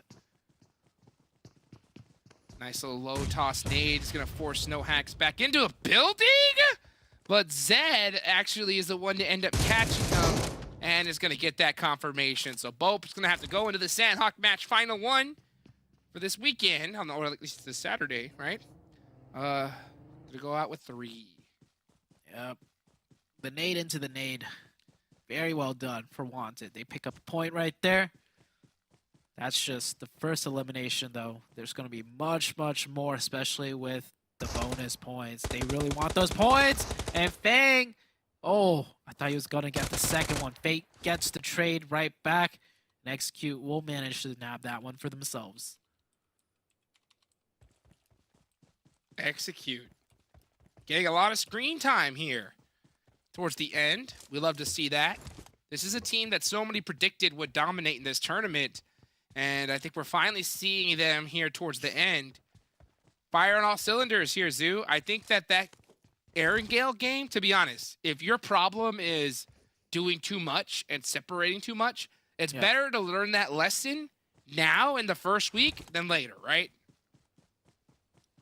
Of course, you want to get all the kinks worked out early on rather than later. But at the same time, you know what's even better than that? What?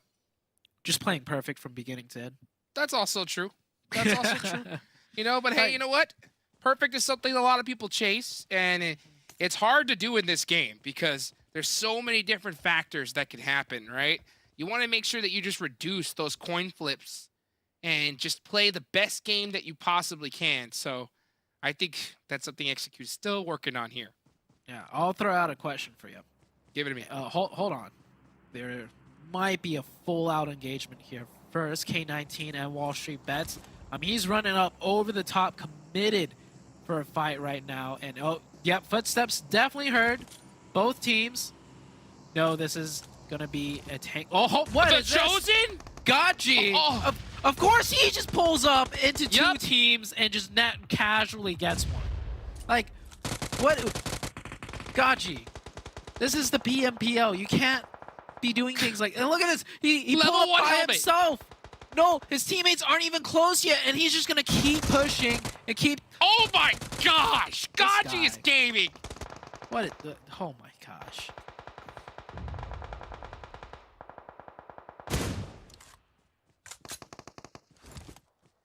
Sometimes you just have to let the plays speak for themselves. Sometimes you just gotta let him cook, and he's cooking still. Goodbye. Oh, that is it. That is it. They got Kubi still in the far back. Yeah, okay. What's he gonna do? But K19's not in the picture. And he was like, K19 was like, let's let that man cook. We'll back off. So with K19 not involved, it is done for Wall Street Bets. Yo, God, I mean, it's just to reiterate what just happened, okay? Gaji full sent it on in with 2 squads, 0 hesitation, full push, with a level 1 helmet, level 1 vest, and a UMP. And won. He beat both squads. He beat K19. Oh. They ran away. Nail in the coffin. Oh, that's QZZ that stole that. Oh, what? Oh, okay. Unfortunate. But what's more Gaji than that? Like, I was so ready to play-by-play the 4v4, right? The gridlock, the high ground versus the low ground. And Gaji just comes in and ruins everything. Like, he casually strolls in on his bike and just starts wailing away. Like, I was like, no, you can't do that. That's not how this works. But it worked. Non-stop running, you know, just beaming and putting in so much work. That was just incredible to watch. I mean, heck, this is the PMPL NA we've been waiting to see, baby. Some of the little glimpse of what we saw yesterday, right? And Gaji now fully awoken. If the Chosen was asleep, they're awake now. Yeah, you see in the overalls, they're in that top 7. They're gunning for some of those bonus points. Yep, 7. 7 Worlds Gaming. Is it meant to be? Maybe it's the stars are aligning, everybody. Yeah. The stars are aligning, and you know what? We're getting that much closer. that much closer to a K finish. Oh, YKG lost one already. So that's not good for them. They picked up some elimination points already, though. But we saw earlier, Hyper picked up 1 point, and Hyper still have 4 up, I believe. One of Vigilantes still in the mix here. Trying to finish off strong. BOPE has had some up and down games as well. We know that BOPE can definitely get things going at every moment, but they're already down 1 and not looking too hot here today. Today just might not be their day. But I'll tell you what, Hyper is hunting down YKG, trying to steal away those bonus points from them. YKG has 2 eliminations, but they are down 1 player. It's going to be close. Phoenix. Yep. Alf. With that scope. Scoping in. Not able to see too much. Team mobility on top right now of the high ground, on top of the mountaintop. But will they be able to hold it? It's pretty center zone, so they might get a couple of teams converging on them pretty soon. Honeying. Snaking away. Everybody, this is the planning phase of Sanhok. It's a little slow at the start, but once we hit circle 4, circle 5, we just see players drop like flies. Stranger catches Versa from Team Mobility Gaming. Is he going to be able to get that confirmation? It looks like he will, so TMGG down a player. The Panthers, man, the Panthers have had a tough tournament so far. Can they at least get something going here, going into the last days of play and into next week? This is their map. It's going to be tough, though. They're on that hill.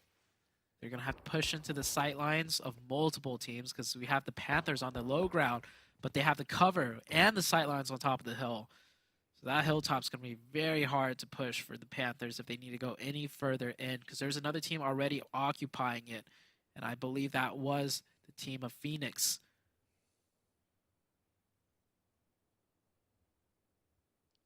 See the Sanhok stats there next. Average 3 eliminations, 651 damage dealt. That is no numbers to be shaking your head at. It's 3 points. Will they finally make a play here and make their stand against Dope? We'll see. Circle's about to shift. All hell is about to break loose. Everybody's pretty much situated and ready for the nasty shift. Will it go north, south, east, or west? Or maybe it'll just center right up. But here we go. The circle shift jukes. Is it going to go south to cave? Please. And it is! Oh my gosh! We're this much closer, Zute. We're this much closer to the legendary cave finish. I've only seen it 1 time in my entire career of PUBG Mobile. I've only had a 1 cave finish. Never seen it during a competitive match. We could be seeing history here. Here comes YKG, though. This is huge. Hyper, second place, gets the zone. The best spot on the map, arguably. And YKG, they have to full send into zone. How deep are they going to full send? They're going really deep here. And that is SLR eliminated. And oh no, they crash into the rock. They're stopped in the middle of the open. Uh-oh. This could be it for YKG. YKG in big trouble, but Hyper is helping them as they take down 2 players from top of the hill. And now Fate is forced to look in the direction of Hyper, but he has no angles to support. Rin's gonna get the thirst onto Jason, and here it is, ladies and gentlemen, the cave. Oh, Fate.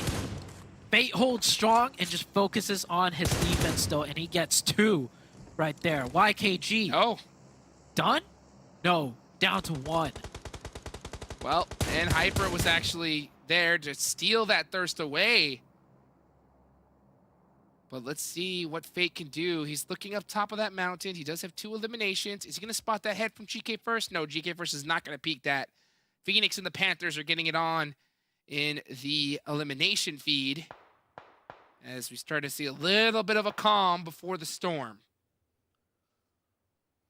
This could be Hyper's game to steal away that first place from the likes of YKG. YKG, it all rests on Fear's shoulder now to try and hold that first place position alive.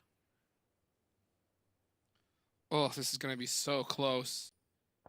I am just so excited. We could possibly see a legendary ending here if the zone decides to go onto that cave.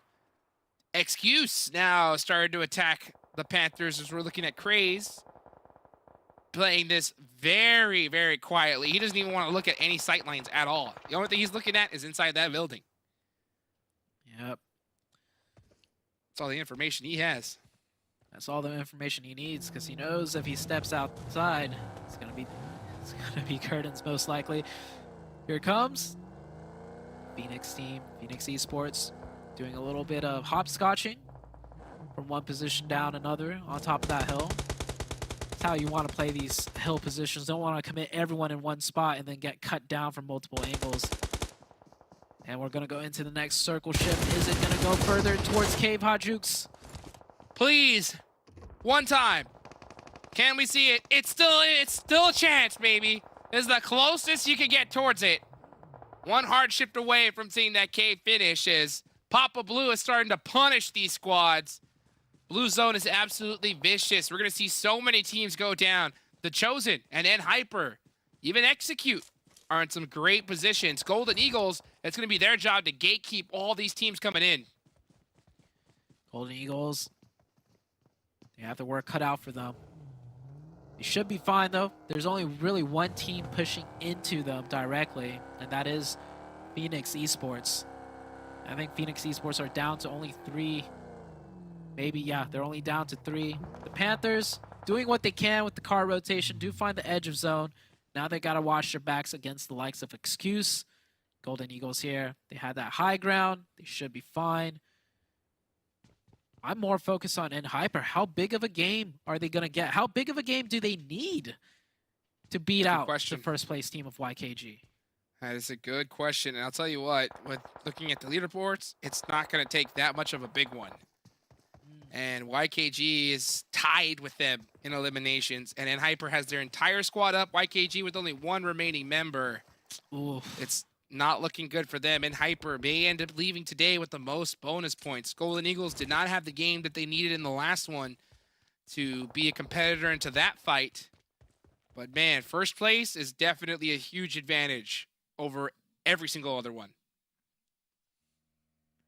How do you feel if Hyper gets it done on this last one with the zone just kind of blessing them?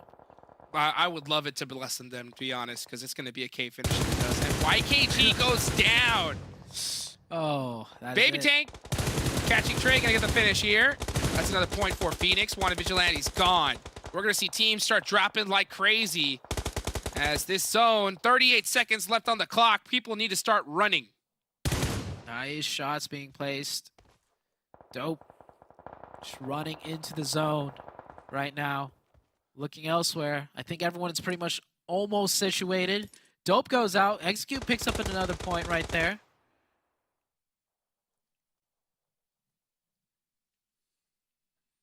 Mobility out of there.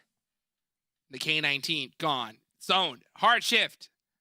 Hard shift, baby. I want to see a K finish. I guarantee you, though, the Chosen, Golden Eagles, the Panthers, they don't want none of that. And it's off a cave. The dream. Gonna have to continue for another day, Zute. I feel like Hyper's gonna get this though, because right in front of Cave to that east is a giant hilltop that crests over the top, and Hyper have full control of that. Yep. Execute at the bottom of these buildings here, and Hyper is gonna have to start creeping up though. So they are gonna start pushing away. Actually, Execute needs to leave this spot. But it looks like they're going to commit to this fight. There's only 16 seconds left on the clock. Yeah, these guys need to get going. Execute wants to spot that Hyper's looking at right in front of them. So they know they have to take care of this team or at least weaken them. Because if Execute just full on turns tail and runs, well, you know what Hyper's going to do. They're going to shoot them in their back all the way through. So they're at least trying to put out some pressure before rotating in. Which team do you think is going to win the map? That's the question. Everybody in there, put your predictions right now. The Chosen with 3 players up, got a good spot. And Hyper is on all cylinders here, though. Zute, who are you feeling? You know what? I'm gonna go with Hyper. They just haven't been too good as of recently, right? Like they've been okay, but it's not the Hyper from day one. And I think this is gonna be the game. This is gonna be the game where they come in huge and get the chicken. Well, let's find out here, guys, if your prediction's gonna be correct. If you bet excuse, sorry, you're gonna have to wait for another day as they are eliminated. And Kindness catches Casper. One of the big fraggers from Execute. That's gonna definitely cripple them up. And man, yeah, now Fate catches GK first. But Rin with the quick payback, yeah, Execute's in big trouble here. Yeah. They smell weakness. Oh! QZZ going even closer to get a better accurate nade in through that window. Yeah, he's in distance. That should be good. Pops it in. Yep, Got gets the him. knock on to Fate. And Juancho, luckily for Juancho, he had a teammate knocked on the outside, so he's not going to be in that shack. But look at these nades. QZZ, relentless. Juancho got a nade in hand himself. Throws it right back. Goes a little bit too wide to the left. And Juancho, what can he do here? Can he hit something? Oh my gosh, he hit some bullets to the back from Rushy. That's going to steal that elimination. QZ realized exactly what happened, and now Ed Hyper is in big trouble. That's your pick, Zute. They got to make it down this field, but we did see the prediction from Seven and Jason Kaplan. Both have picked Golden Eagles. Caw-caw! Looks like they have put aside their differences here and picked the same team here, Zoo. I feel like one of them's gonna be like, I picked them first, and Jason, you know, of course, picked them first. So Jason's probably gonna bring that up, especially if Golden Eagles does win here, because they do have the zone within their control, and Golden Eagles still has 4 up. They just need to contest with Phoenix Esports right now for this northern half. Uh-oh. One of the Eagles is on fire, and now started to get beat up as well. Let's see what's going to happen here as Ghost is clearing this area. It is secured. He actually goes for the tricky shotgun play, but he doesn't realize that all those players, all Golden Eagles, are already hard shifted. They're out of here. Golden Eagles, they make it in. I'm loving the banter in the chat, and I'm talking about our group chat. Jason said, suck it, Seven. And Seven said, I typed it first. I just forgot to press send. I believe it.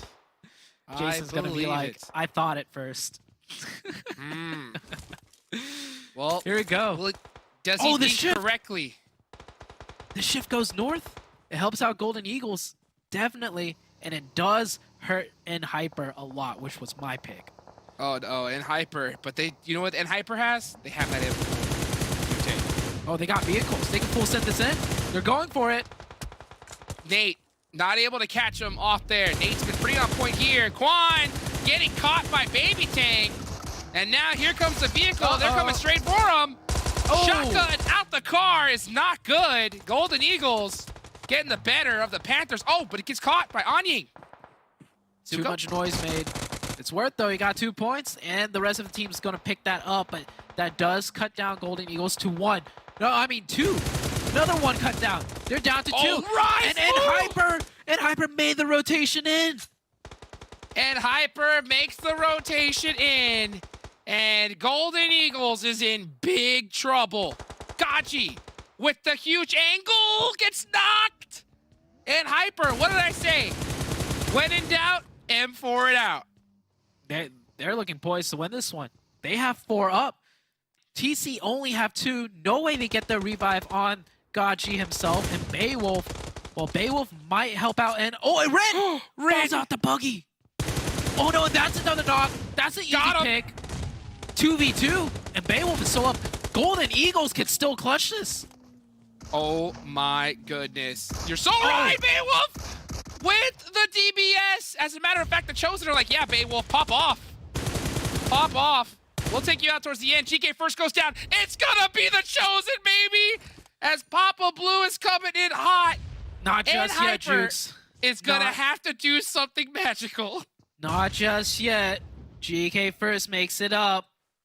Do they have nades? They do. Oh, they got a molly also. Oh but my the God! nades back from GK first. The volley! It's the perfect! volley! Let's go, baby! The Chosen win it at the last second. Wow! What a finish! Oh, That Hot was Jukes a is nail hype. biter. Hot Jukes is hype because that was your pick, wasn't it? It was my pick, okay? It was my pick. But that, regardless of picks, that was a phenomenal finish. Could we ask to finish off today any better? It could have gone anyone's way. Hold on, though. And Hyper. Just not Jason's. And Hyper might have not gotten the chicken. But it's the last day. So what really matters is the bonus points. Oh, Zute, you're so right, sir. Was you it are enough? so right. Wow. And the Chosen win it. They get a lot of points. 20? That might be enough to shoot them up a lot of rankings as well. I think all the teams that made it to the end game is going to get a little bit more bonus points potentially with how well they did. Well, we still got tomorrow, Zute. We still got tomorrow, so it's going to be interesting to see what will happen tomorrow. But man, I'll tell you what, and Hyper have rocket launched themselves up the leaderboard. So the potential is crazy here, Zoo. Yeah, it is definitely crazy. I just man, what a way to end Santa. You didn't get Cave, but I think that was better than a Cave finish. I'll take it. I'll take it to the bank, everybody. We'll go ahead and take it onto the desk to wrap things up.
Hot Jukes, Hot Jukes, Hot Jukes. You know, you were right.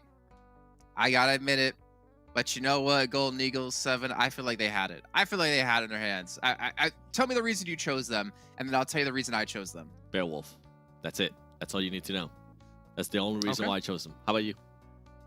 You made me choose them. I didn't want to choose them. I wanted to choose the Chosen, actually, but you forced me to do it, so I had to listen to you. But you know, you promised you'd carry me in some PUBG Mobile. So. I was this close to picking in Hyper, by the way, but they let me down earlier, so I was like, yeah, never mind. We were actually wondering, right? If K first gets that nade out without that Molotov landing, would he have finished off the Chosen and won the match? Guess we'll never know. You know what I do know, 7? What? Is that at some point in this calendar year, I will be pouring a delicious Monster Energy drink on your head because they're our official energy drink partner here at PMPL. And we're going to make a good time out of it. You know, maybe we'll shave your head as well. Oh, I don't know about all that. I don't know. We can come up with some good It's theory, boy. We can like wax off your eyebrows or something. I don't know. Maybe like cut in an M for Monster on your chin or your facial hair. I don't know. We'll come up with something. But you know what? We're so glad to have them here.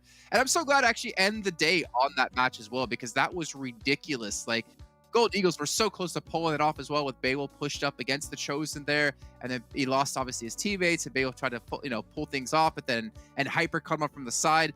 But as Zute and Hotjuk said, a lot of points here for the Chosen. 20 points, even 15 for Hyper, and 12 for Golden Eagles. It is, and I mean, for them to finish off the day like this is what we wanted to see out of the Chosen. And then Hyper, a big question mark has always been Sanhok. How are they going to be performing? I feel like that wasn't a circle that was too favored towards them. They did have to rotate towards the east. It's good to see that they are starting to improve on their Sanhok. And then Golden Eagles. They have had an amazing day. They continue to be consistent here today.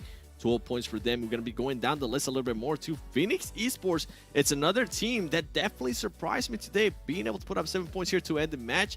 And then the Panthers, all these teams that needed to step up. Jason finally stepping up. Well, you know what? I'm going to go the other way here, Seven. Ooh. What team aren't we seeing here in top 8? You really want me to do this, don't you? Yeah. YKG.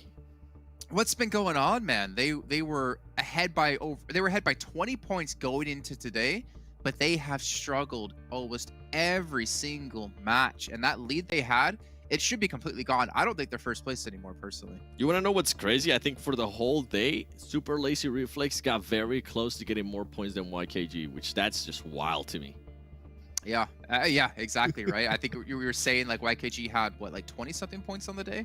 No, not that much. Not that much. I think Not that much? Not that much.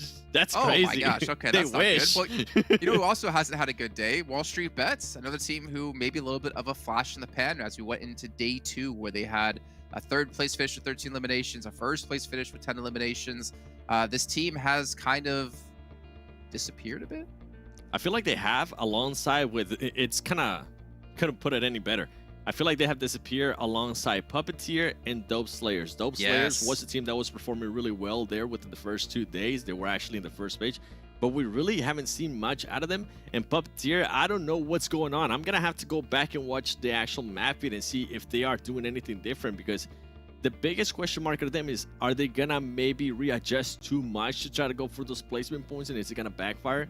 So it's something I'm going to be looking into. And also, I think the teams need to keep in mind, you don't need to make any drastic changes, right? You still have tomorrow. It's not going to determine if you get into the finals. Yes, it'll determine how many bonus points you're going to get in this first week, but there's still 2 more weeks to play. There's still a day off. There's still time to like revamp your style a bit and make some slow changes. You know, PUPPETEERs, we have seen some good things out of them. But we've also, like you said, seen some not so good things. But let's see maybe where they stand here. So take a look at our overalls and see who our new young kings might be. I have an idea. Actually, oh my gosh. Wow. I built it up without looking at overalls beforehand, thinking that NHyper would have for sure passed them today, but they stay alive by 1 point. You can't be mad at that, honestly. YKG had such a 20-point lead at the start of the day, and now NHyper is able to close that down to just 1 point. That's what you want to be able to do going into the last day of the week, when those bonus points are going to be coming into handy. And you best believe, we were kind of talking about during the match which teams are going to just be trying to get to the finals and which teams are going to be worrying about the bonus points. These 2 teams at the top are definitely going to be worrying about the bonus points. Golden Eagles, with the consistency that we have seen out of them, now putting themselves in that 3rd place, and MEZEXIS still within the top 4. I feel like that's just so impressive out of them, and you can see it in the eliminations. It's been reflecting that. If I'm not mistaken, I think they currently have 2 players in the top 5 of players for eliminations alone, which is super, super impressive. And I think they're probably the cutoff right now in my head of who could potentially take that 1st place at the end of this week and get the 10 bonus points. You're the Chosen. I mean, they're what? They're 23 points behind 1st place, and then you go down to 33 points behind for the Chosen, which, to be fair, the Chosen has stepped up in the last 2 matches of the day. But WALLSTREETBETS, I mean, with how they've been performing, I don't think they're going to have a chance to take that 1st place unless they, excuse me, show up massively going into tomorrow. But we have to keep that in mind, because 8th place, it's 1 bonus point, right, 7? That's it. Yeah, 7 and 8, 1 bonus point alone. But I mean, they're definitely going to be looking to move up. By the way, the Chosen so far today, 52 points for that team. An outlier of a day for them. If they can continue on tomorrow, I wouldn't put them that they're going to end up being in 1st place, but I could possibly see them in a top 3 situation, and I hope, I don't expect it. I'm going to be completely honest. I don't expect it to end up being in the top 3 situation, but I do expect to see at least a couple of good matches out of them tomorrow. If anything, I think the Chosen have proven to be one of the most consistent teams we've had so far, because they had 62 points at the end of the first 2 days of play. Now they're at 120.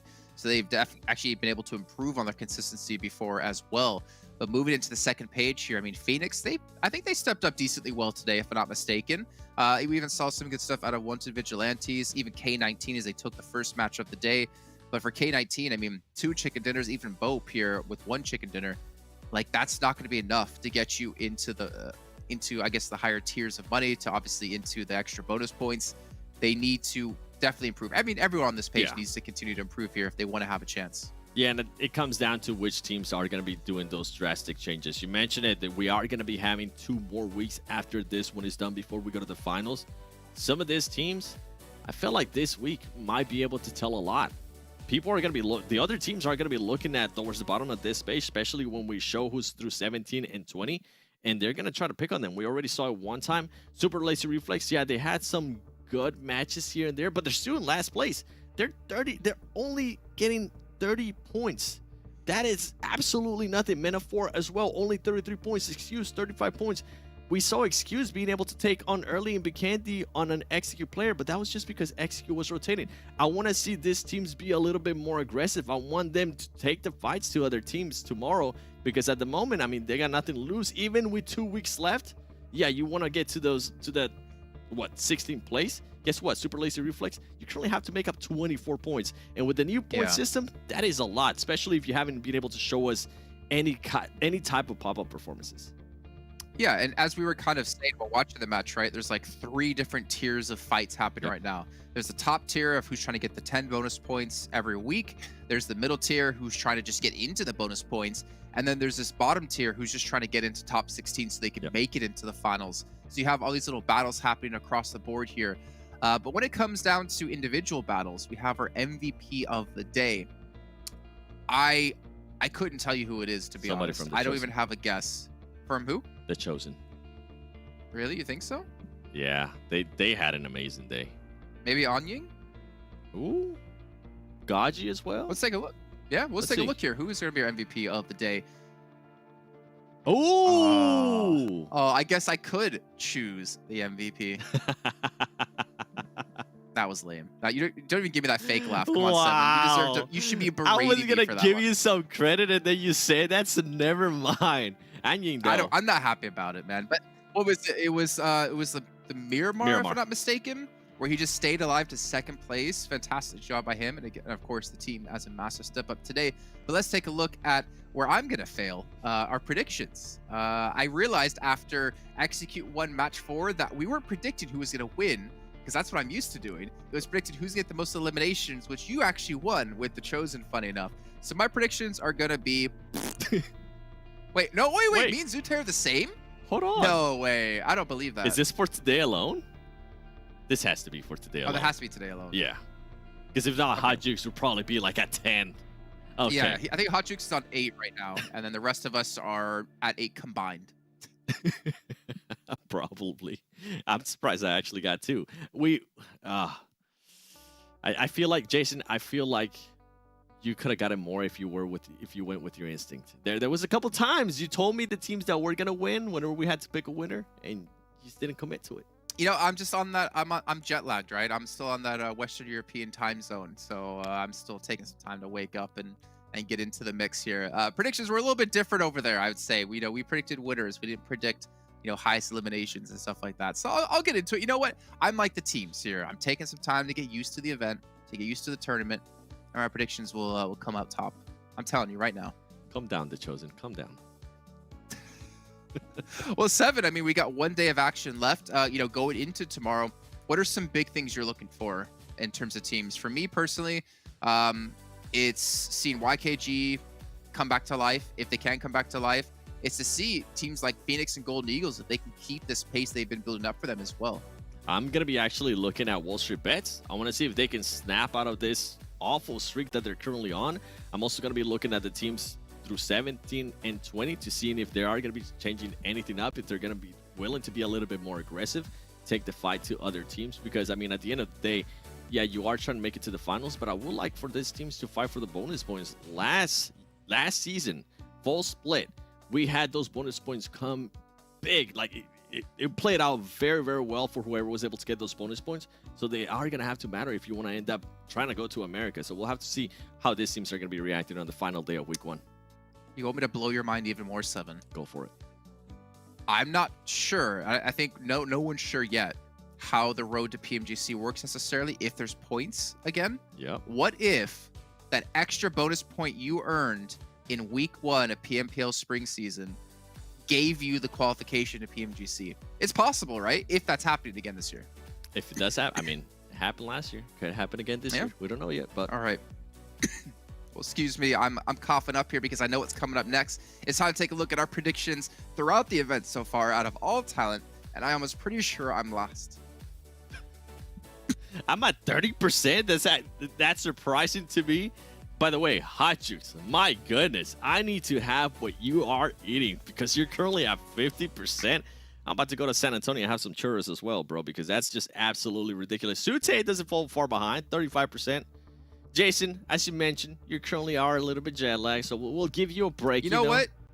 You know what, Seven? You're not even on brand here, okay? I'm not seeing 7% prediction result. I'm not seeing 70% prediction results. You need to step up, son. I don't even think that would be possible, man, even if I tried. We can make it possible. Let me just start absolutely throwing until it just says 7%. Can we throw that back up again? Because there's something I want to comment there I just saw. Because if you look at Cameron Davis's face, looking at Hot Jukes, he's basically saying, like, I hate you. Get out of here. Like, that smile, it's like, I hate you. Because he's kicking our butts. And then you're trying to tell me the reason why I shouldn't pick Golden Eagles, and I'm just telling you, Jason, shh. And Zute is just chilling in the middle of the family, like, I'm just here, guys. No, it's good stuff. Hot Jukes been kicking our butts. I still feel like he's cheating somehow. I'll have to talk to our production team to see if he has an advanced feed or something like that. But ladies and gentlemen, I believe that wraps up our day 4 here in our very first week of PMPL NA Spring season. But of course, we have 1 day left. And honestly, tomorrow's going to be explosive because that determines where the teams are going to lay here for finals as in terms of bonus points. But also, it's the last time these teams will be playing in these set groups. So we're mixing things up going into week 2. So hope you guys had a great day, great night, wherever you are. And we'll see you guys tomorrow for some more PUBG Mobile action.